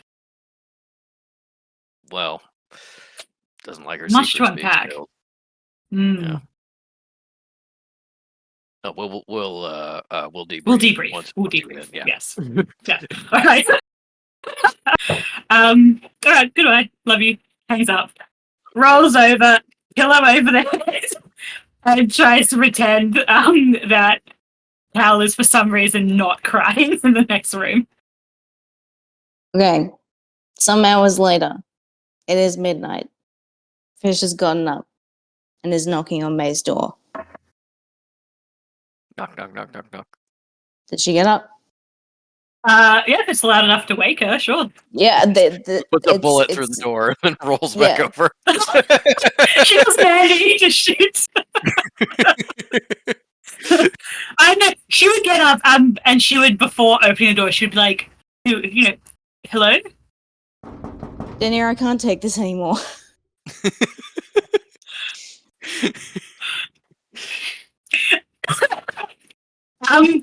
May unlocks the door, opens it, and says, I think you have the wrong room. With a very pointed raise of the brow. Oh, I guess I do. I'm so glad though, because it's given me a second to fucking think about what I might have been doing. Anyway, I'm gonna go back to bed. Good night. Merry Christmas. Merry Christmas. And does, in fact, go back to their room and like, that was so fucking close. Imagine my life to be in that room. You feel a little psychic pressure as a sleepy Kekino is like, Dad, were you looking for me? Yeah, buddy. Where's the third door on the left? Right.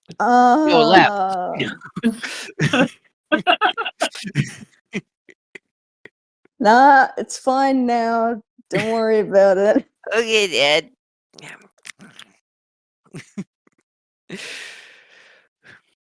Very brief moment of weakness after sitting up and thinking about it for hours and being like, no, maybe I should. Yeah, no, I will. And then knock. I can. I will. No. No. Cal, like, shivering in her sleep as, like, an almost intersection occurs. Cal, if it's only like midnight, Cal is probably up like reading or like doing something because she doesn't know how to fucking sleep with like Kekino all sleep in it, and she hears like the door, the knock on the door, and is like, emergency? I guess not. Yeah. No, weird. Almost. If and then Kekino goes, and she's like, I guess I should go to sleep. as you are, if you are genuinely awake, you get a call on your sending stone. Oh, from Miss Elise? You think Maybe. so, but Okay. as you pull it out, you realize it's actually from Jamal. Oh no! You're expecting a call from Elise. The hits don't stop coming. Cal takes the call. Hi, Clintonus. Do you happen to know where Elise is? Oh. What happened? Well, she was telling us that she was investigating the wolf creature thing that was attacking her chapels, and nobody's seen her since. I've gotten some concerned messages from her seconds, and apparently they assumed it was just sort of a distraction. She went off to did her own thing, maybe meet someone or I have take meetings while she was up here. But no, nobody's heard from her, and they're getting a little worried. So they were hoping that maybe you had some idea where she might be. No, I'm gonna end this call. I'm gonna call her. I'll call you back. Okay. Does that immediately. Ring. Ring. Ring. Cal, before calling Jamal back, Cal puts down both sending stones, and she reaches out to whatever part of her was so confident, even in those first couple of weeks of no communication, that her sister was still alive.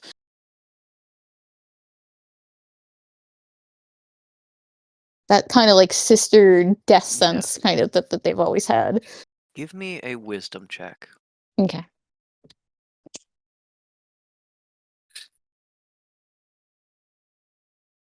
Maeve's like, you really couldn't have just let me be kidnapped for 5 fucking minutes, Elise. It had to be about you.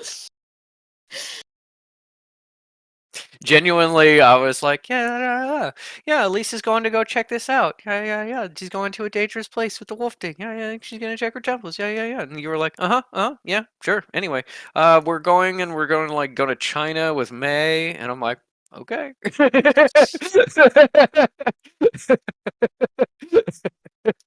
this a wisdom check? Wisdom. Yeah, just a wisdom check. Yeah. Just rolling out your wisdom modifier. 13. Okay. As you reach out, you don't feel anything. Nothing. Not a sense that your sister is alive. Not even a sense that she's died. Nothing. And as the sending stone rings, you hear a very soft voice in your head. Oh, cleric. I think you know she's not going to answer.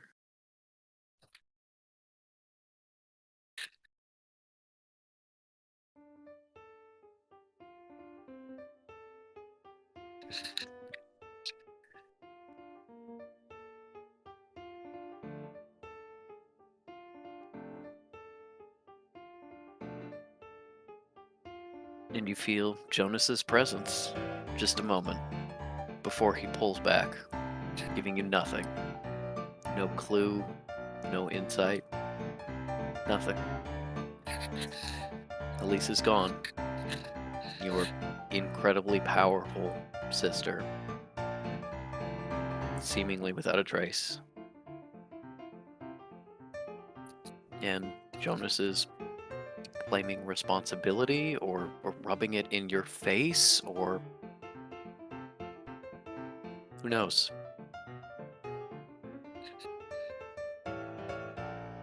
But she is in danger. You will have to find her.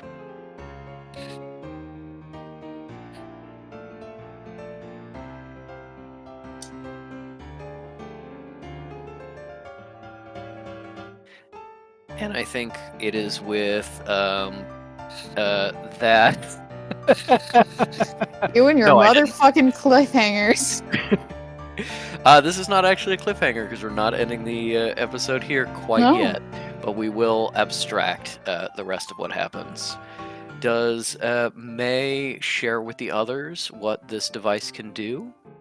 Or that For you have it? clarification, Kel's not go to bed. She Yes. is now researching the rest of the night, on the phone with Jamal, Yes. stuff like that, being hand the setting stone to this expert on this, hand the setting stone to this, thank you, blah blah, no sleep, another club, boys. Mm-hmm.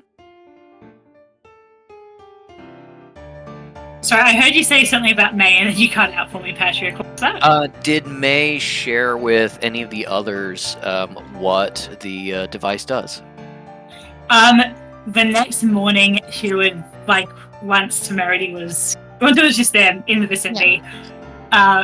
May would firstly sit down and be to them explain what happened. Multiple glances at Fish with and then Jonas somehow connected to me and found me and got me. They're inexplicably hungover and are yeah. Well, I told you. Did they actually say that? Yeah, I warned you.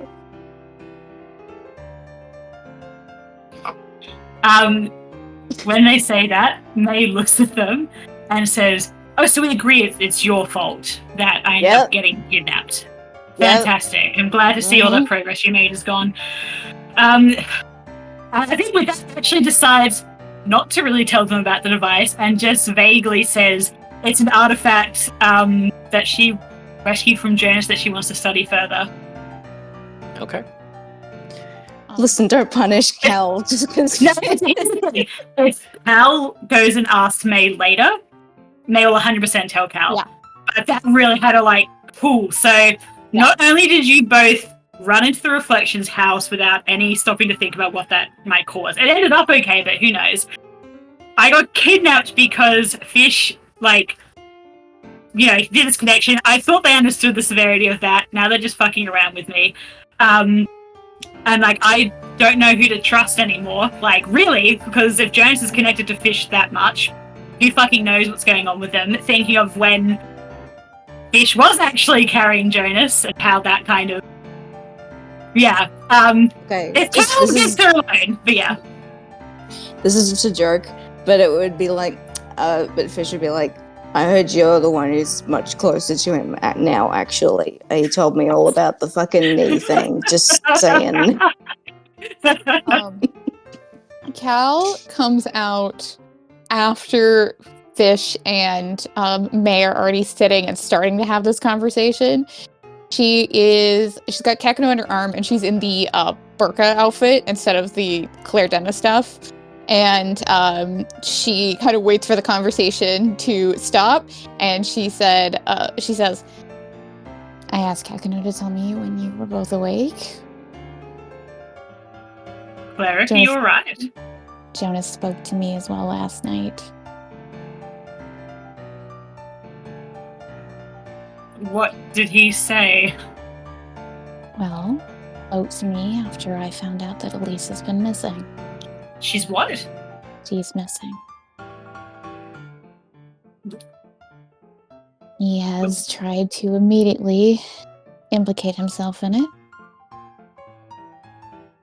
And I think she walks over, gets starts making herself tea or coffee or something like that, and is just very this is almost a Cal that May doesn't even necessarily recognize. This is early, just flat emotional tone, very much about being I'm speaking because I have to kind of thing. It's important so you understand information is coming from my mouth. She's just making herself tea. And she's Kakano is following her around like a concerned dog to do the I want to be helpful, but there's no possible way I can help kind of thing. Cal's I've already booked the flight back. I'll try to get as much information from the two of you before I leave. I'm sure it's not lost on you that this is the worst person. be connected to him. Yes. Which I think you need to consider being disconnected magically. Get a set of sigils.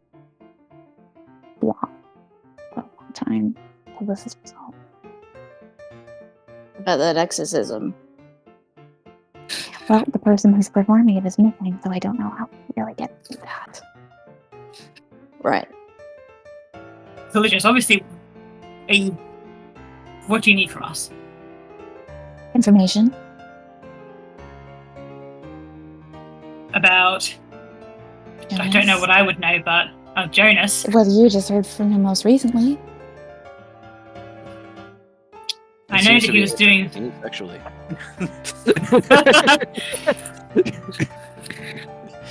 Well, he was...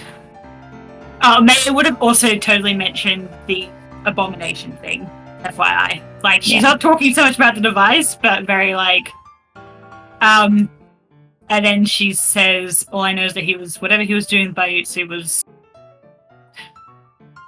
something to do with biological life and magic, and, well, obviously Elise is connected to that. Magically, I mean. You know what I mean, skill set. What kind of... Did he negotiate with you? Was he interested in conversation? Was it just bragging? How is this related to...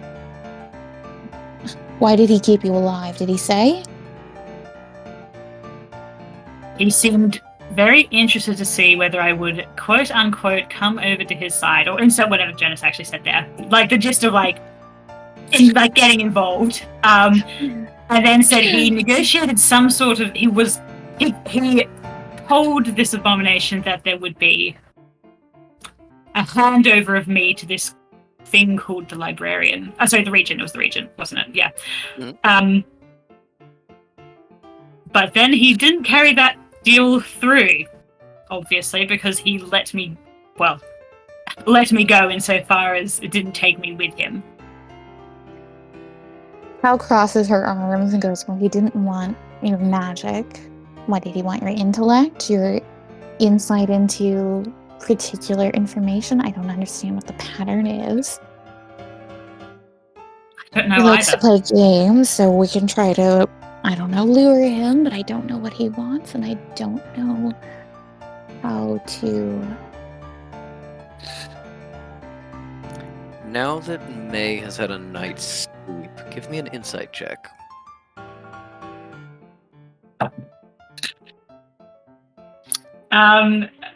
It's a 17, but I'll use Flash of Genius to boost it to 21.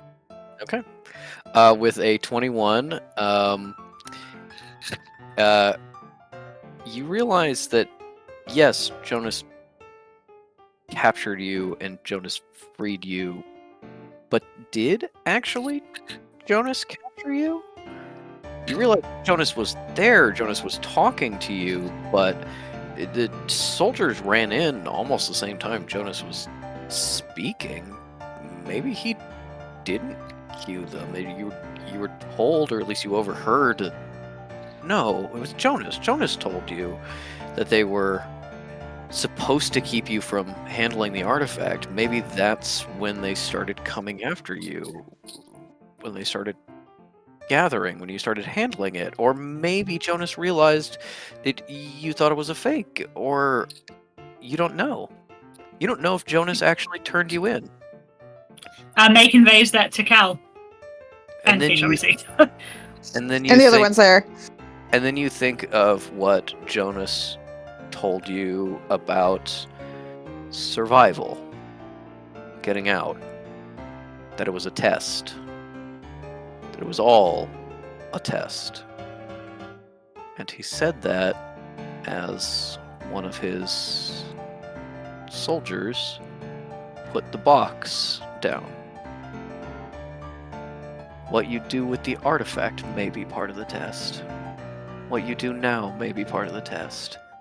Who knows how deep the test goes or what it's testing for? Because escaping may have just been phase 1. Who knows? Maybe you need to bargain. Maybe it's the artifact for Elise, or something else that he wants. Who knows? I think this little foray with Jonas, you are, in fact, even more confused about his motives and desires than you were before.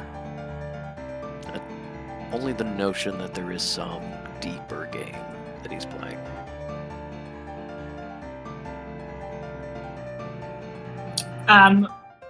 May would convey the general sense of like he spoke as if it were, he implied this was some sort of test. Now does want to tell Cal about the device in private.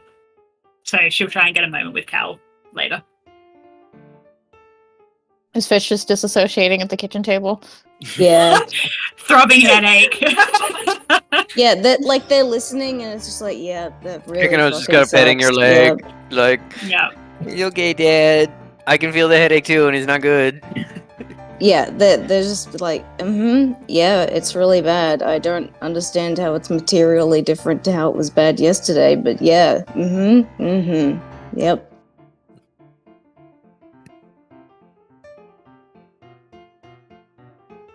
So you can just abandon them there in the kitchen. Cal's just like not even just like okay. Yeah, and then I think this is like I think May never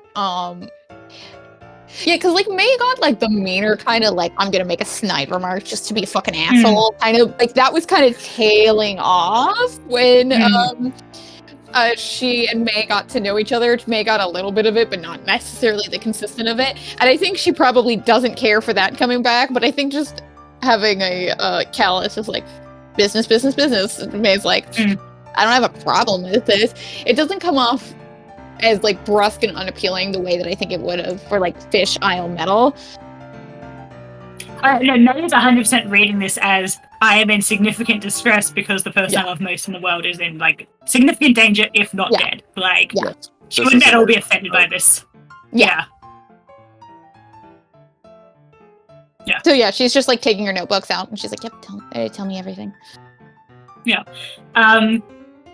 Which I think May would then kind of suggest a closed invitation to her to say, "Well, look, I'm in dire need of food, and I suppose you are as well. Let's walk and talk." And very clearly not inviting Fish. Any sympathy that Cal would have felt at that Fish in this moment, and she would have actually felt bad for Fish if this was not going on when she did, like when she was like, "I can't believe you didn't tell me about the Jonas thing." It's just like cannot. Like, that is such a like extra fucking superficial thing to be worrying about right now. I don't give a shit. Let's just keep going forward. Maybe deep down, I'm gonna feel like bad that I just abandoned them without saying any word to them, but can't fucking do it right now. Let's go. Yeah. I guess once they're out in the street, May would like maybe pull Cal aside, like I don't know, just like a nearby alley, just like away from the, and say, I didn't want to. I fear Fish is more compromised than we first thought. I didn't want to talk about this in front of them just in case. The thing I found is akin to the ampule in levels of potential misuse.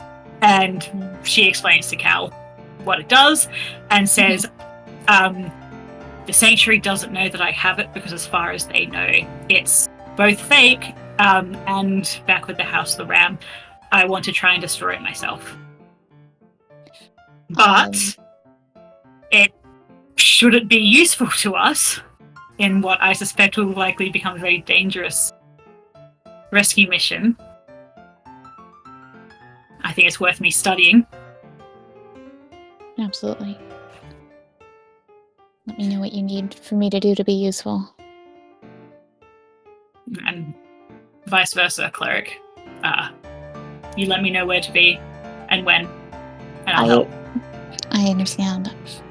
Please know that I do not believe Elise is dead. I am more concerned about whatever cult she may be becoming a part of. whether she is taking leadership. Yeah, she's being like, not Enough. dead? No. But did somebody go, is it really so bad to be on the evil side? And she went, can I see my kids? And they went, Yeah. sure. And she went, oh. And they were like, we want you to experiment and make some babies. And she's like, oh my goodness, Kelly doesn't let me do this anymore.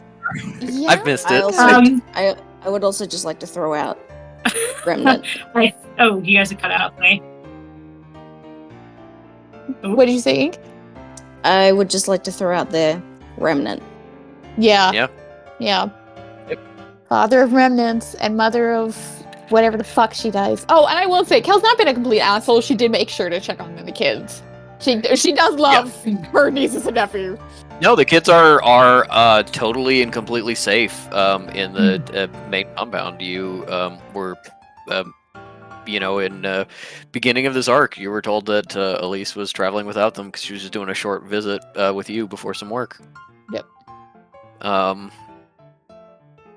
I think as you step out to have this conversation, Fish hears just very faintly. You see how quick they are to abandon you.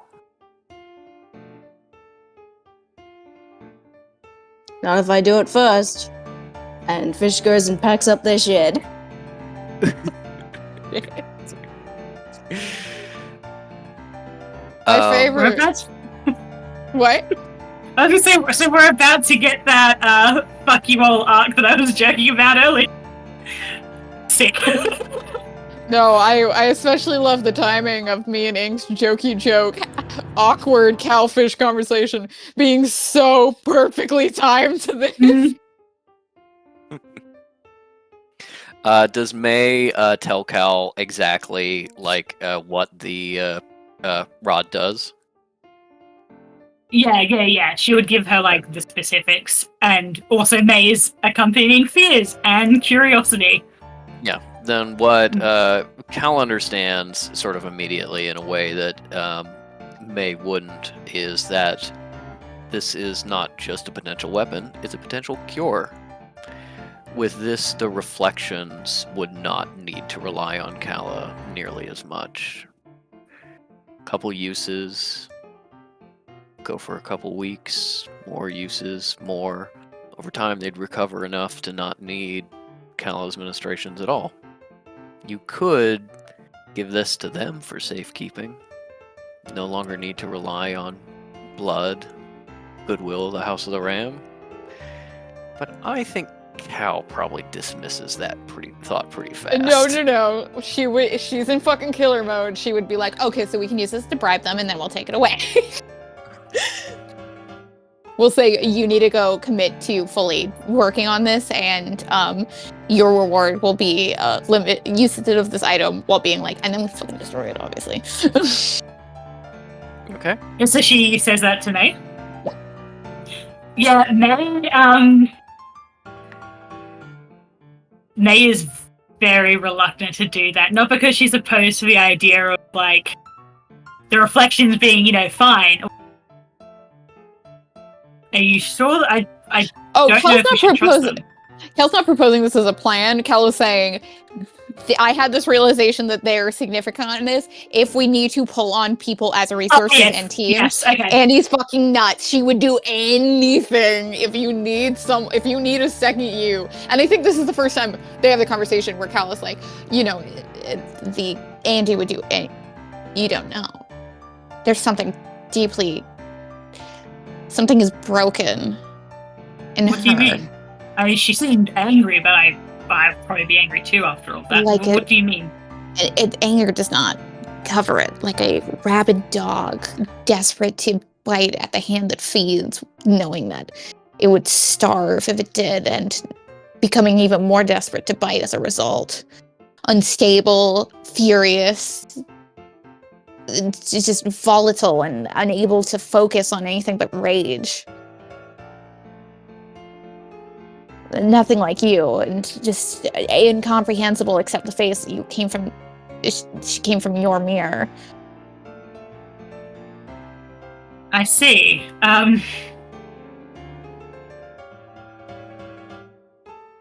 No, I think she's... that sounds very familiar to me. I'm disappointed that she's returned to that place. I thought we were both long past that. No fur reaction because she's got the fucking fur eye. Mikhail's like,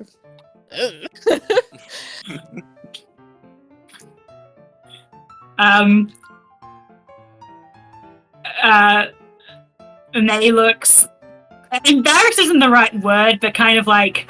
shamed, maybe? rueful? I would say rueful. Yeah.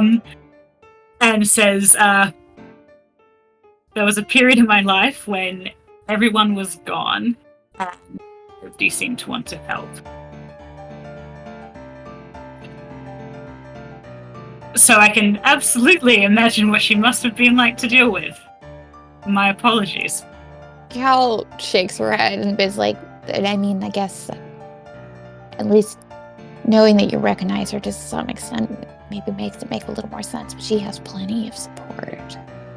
They're desperate and clingy and pathetic. Why would she turn away from that? Because she doesn't want it. I didn't want it. Well, I did want it, but when it became apparent it wasn't going to be given to me, I eschewed the very notion of it. But if she's as rabid as you're saying, then yes, absolutely. I imagine the independence this would offer would be very appealing to her. The only person who was able to form any sort of positive connection with their reflection was Fish. Weird, bizarrely, and all of them had some sort of brain damage or something like that. Somehow, weird, two negatives make a positive. Dr. Flounder seems overwhelmingly more responsible than Fish ever is.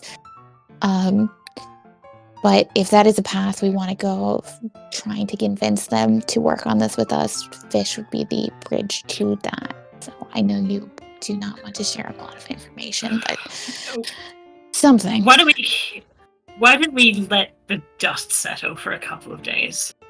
Then I'm not letting the dust settle. I'm moving on. If you want to come to where I am, you can, but I'm not going to be sitting around while this happens. Oh, no, my point is just, let's see how the next couple of days roll out, but keep moving in the meantime. All right. Well, we should head back. And you head back to find an empty set of rooms. Fish gone. Ekino gone. And all their stuff gone. May, does the usual, calling out, knocking on the door, ducks her head into the kitchen. Cal pulls out the sending stone. May's like, where the fuck have they gone? They're not answering shit. Yeah, Cal feels stupid as she does this, but she's like, fucking what else am I gonna do? Cal's like, is it 3 kidnappings in 3 days, Jonas? You get no response. Yeah. Mentally, she's like, I don't know why I thought that would work. Obviously, you would only do it if it would piss me off. Mess instead goes, did they... I mean, I see 2 possibilities here. Either indeed they were perhaps even more compromised than I suspected, or at the first sign of having to nut up to what was going on, they fled. That is, I will respond to that. I did think, Ellie, at first that you were gonna go, did something happen last night when you 2 were talking? And Gal would be like, no! No. Ray's so angry.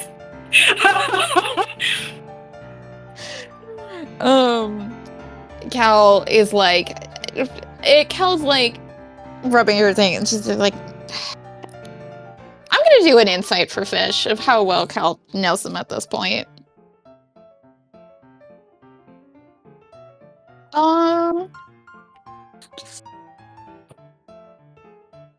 Knows Fish pretty well, but doesn't necessarily know an emotionally compromised Fish. No, and I want to say, I think it's more ruling out. So that was a 16, and I think that's enough for her to be like, Fish isn't gonna be like some little bitch to be like, this is hard. And something else could absolutely fucking be happening, but not. Which when May said that, she interpreted that as out of cowardice, and she'd be like, no, not absolutely not. And that's not probably not what May intended, but that's what she was hearing, and so she would be like, they're not leaving because this is too difficult or scary for them. They Then wouldn't why do would they that. leave? I mean, I highly doubt they're going off to hunt down Jonas by themselves. That doesn't. Oh, well, fuck me, that is their style. Cal, We just like, have to go rescue them. Cal's like, God, the kidnappings just keep going up. And Cal's like, they've never, it wasn't as much of a problem when you came to the sanctuary, but they've never liked the feeling of not being in the loop, center stage. I don't know. So they leave because I wanted to have a private conversation with you after their behavior. Cal's like, I think Cal like rubs her temples and she's like, whatever is the problem, I need you to resolve it because I cannot be dealing with this while Elise is gone. I don't know if you need to beg on your knees and apologize to Fish for no fucking reason, even though you didn't do anything wrong. I need you to do it, May. Okay, I'm sorry about your pride, but this is not going to fucking derail this for me. May's gonna roll inside. Be great if I could see what that is. That's a 19. What are you looking for? Cal has never spoken like that to May, Yeah. as far as I would think, in their relationship. Yeah. May obviously understands the context of Cal is feeling distressed. May is kind of a little bit affronted because it's not about her pride, it's about this person's their friend and they just left. At 19, yeah, which I think is very high, there is no anger towards May. There is no like genuine feeling that May was in the wrong. It's truthfully, this girl grew up in an abusive household. You go up and you just go, oh, I'm so sorry, because you need to keep fucking going. And like that is just like the thing of being like not putting Fish in a position where she kind of feels like they're both. Personally, she's like, this is kind of on both of you. I think you guys are both way too like hot to the touch right now in her interpretation of what's going on. Yeah. She's like, fucking, I don't care. Put those away. Put those feelings away. Deal with the shit. That's what you do.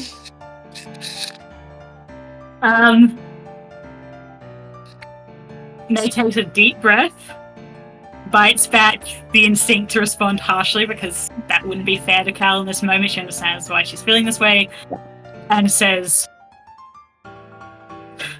I will attempt to call them. Excuse me. I appreciate that. And then, tries the sending stone. Not expecting Fish to pick up. Hey, Cal, I tried. So now we're going to say that they're a stupid bitch. Pretty much. Yeah, pretty much. As Fish walks off into their own mission, their own destiny, as Cal and May argue before deciding to head back to one of their homes, hunting for Elise, as Cal has a realization, wait, I have joint custody of Kekino. This is also a parental kidnapping.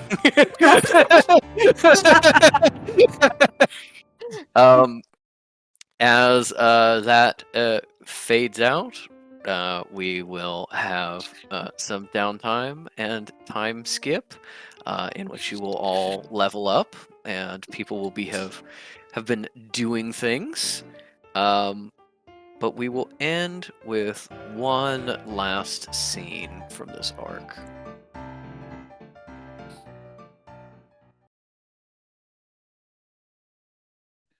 Time moves on, unbeknownst to the unbeknownst to the terror that the others are going through, unbeknownst to the anxiety and fear and stress of Cal and May and Fish. Life keeps moving on.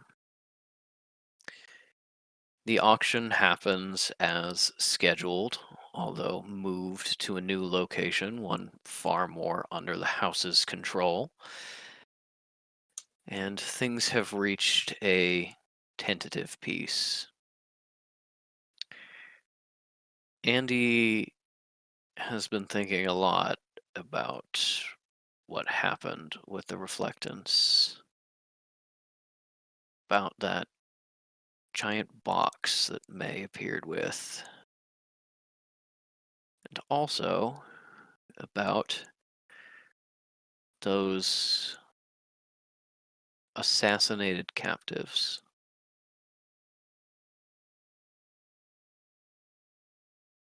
Life moves on.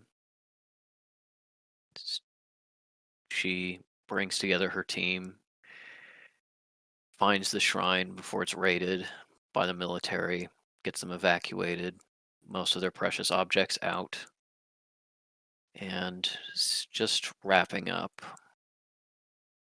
She knows she can't put it off any longer. Something that needs to be dealt with. One of her, not friends, accomplices. A good man, quiet, but violent, explosive when needed to be. See, Andy recognizes those kind of wounds, recognizes the kind of person can make them. So, hiding out a block away from the shrine as the others take their money, regather their weapons, and leave, Andy chooses a moment to step aside with the Russian, always wearing a strange mask, small face on it. You wanted to talk to me. Yes, I don't usually do this, but can't believe I'm saying this. I wanted to check in that you're okay. Well, I am doing quite well. It was a successful mission, although perhaps my last for a little while. I'm afraid I need to be moving on. Oh.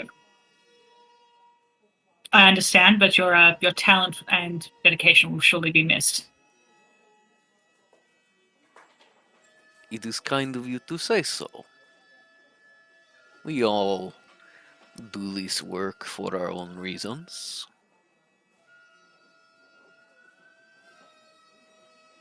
Yes, I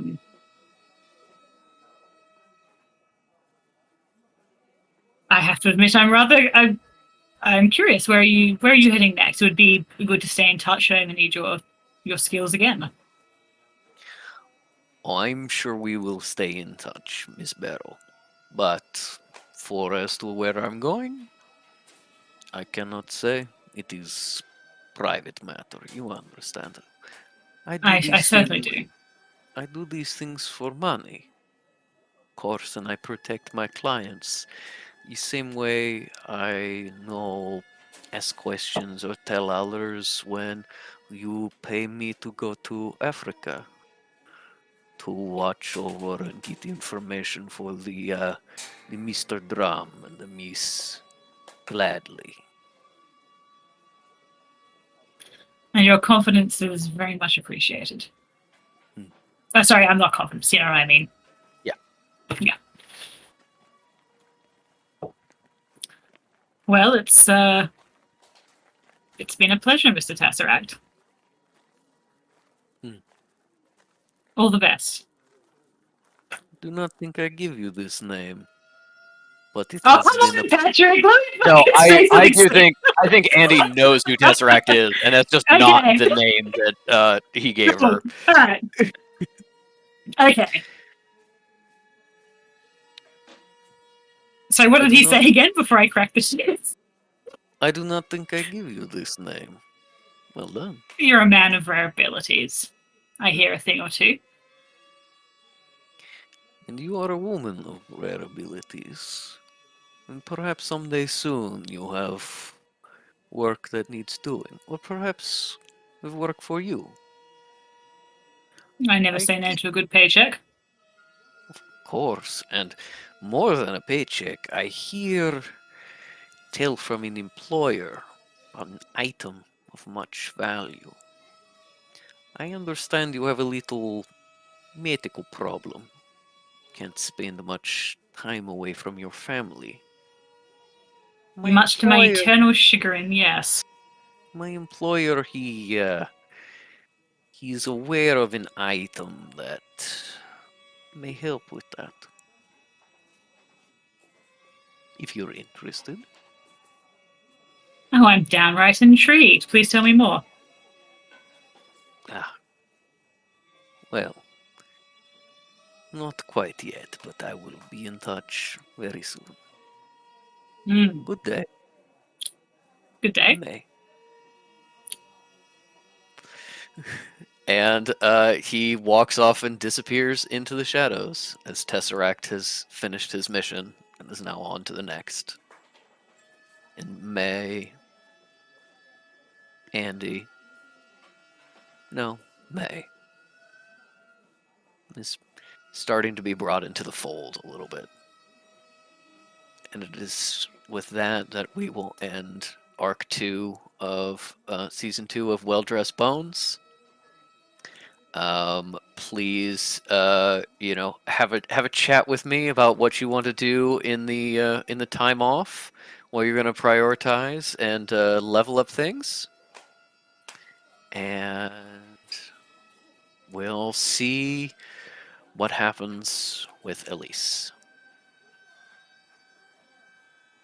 Hope you all had fun. It's been a wonderful arc. Goodbye, Craig.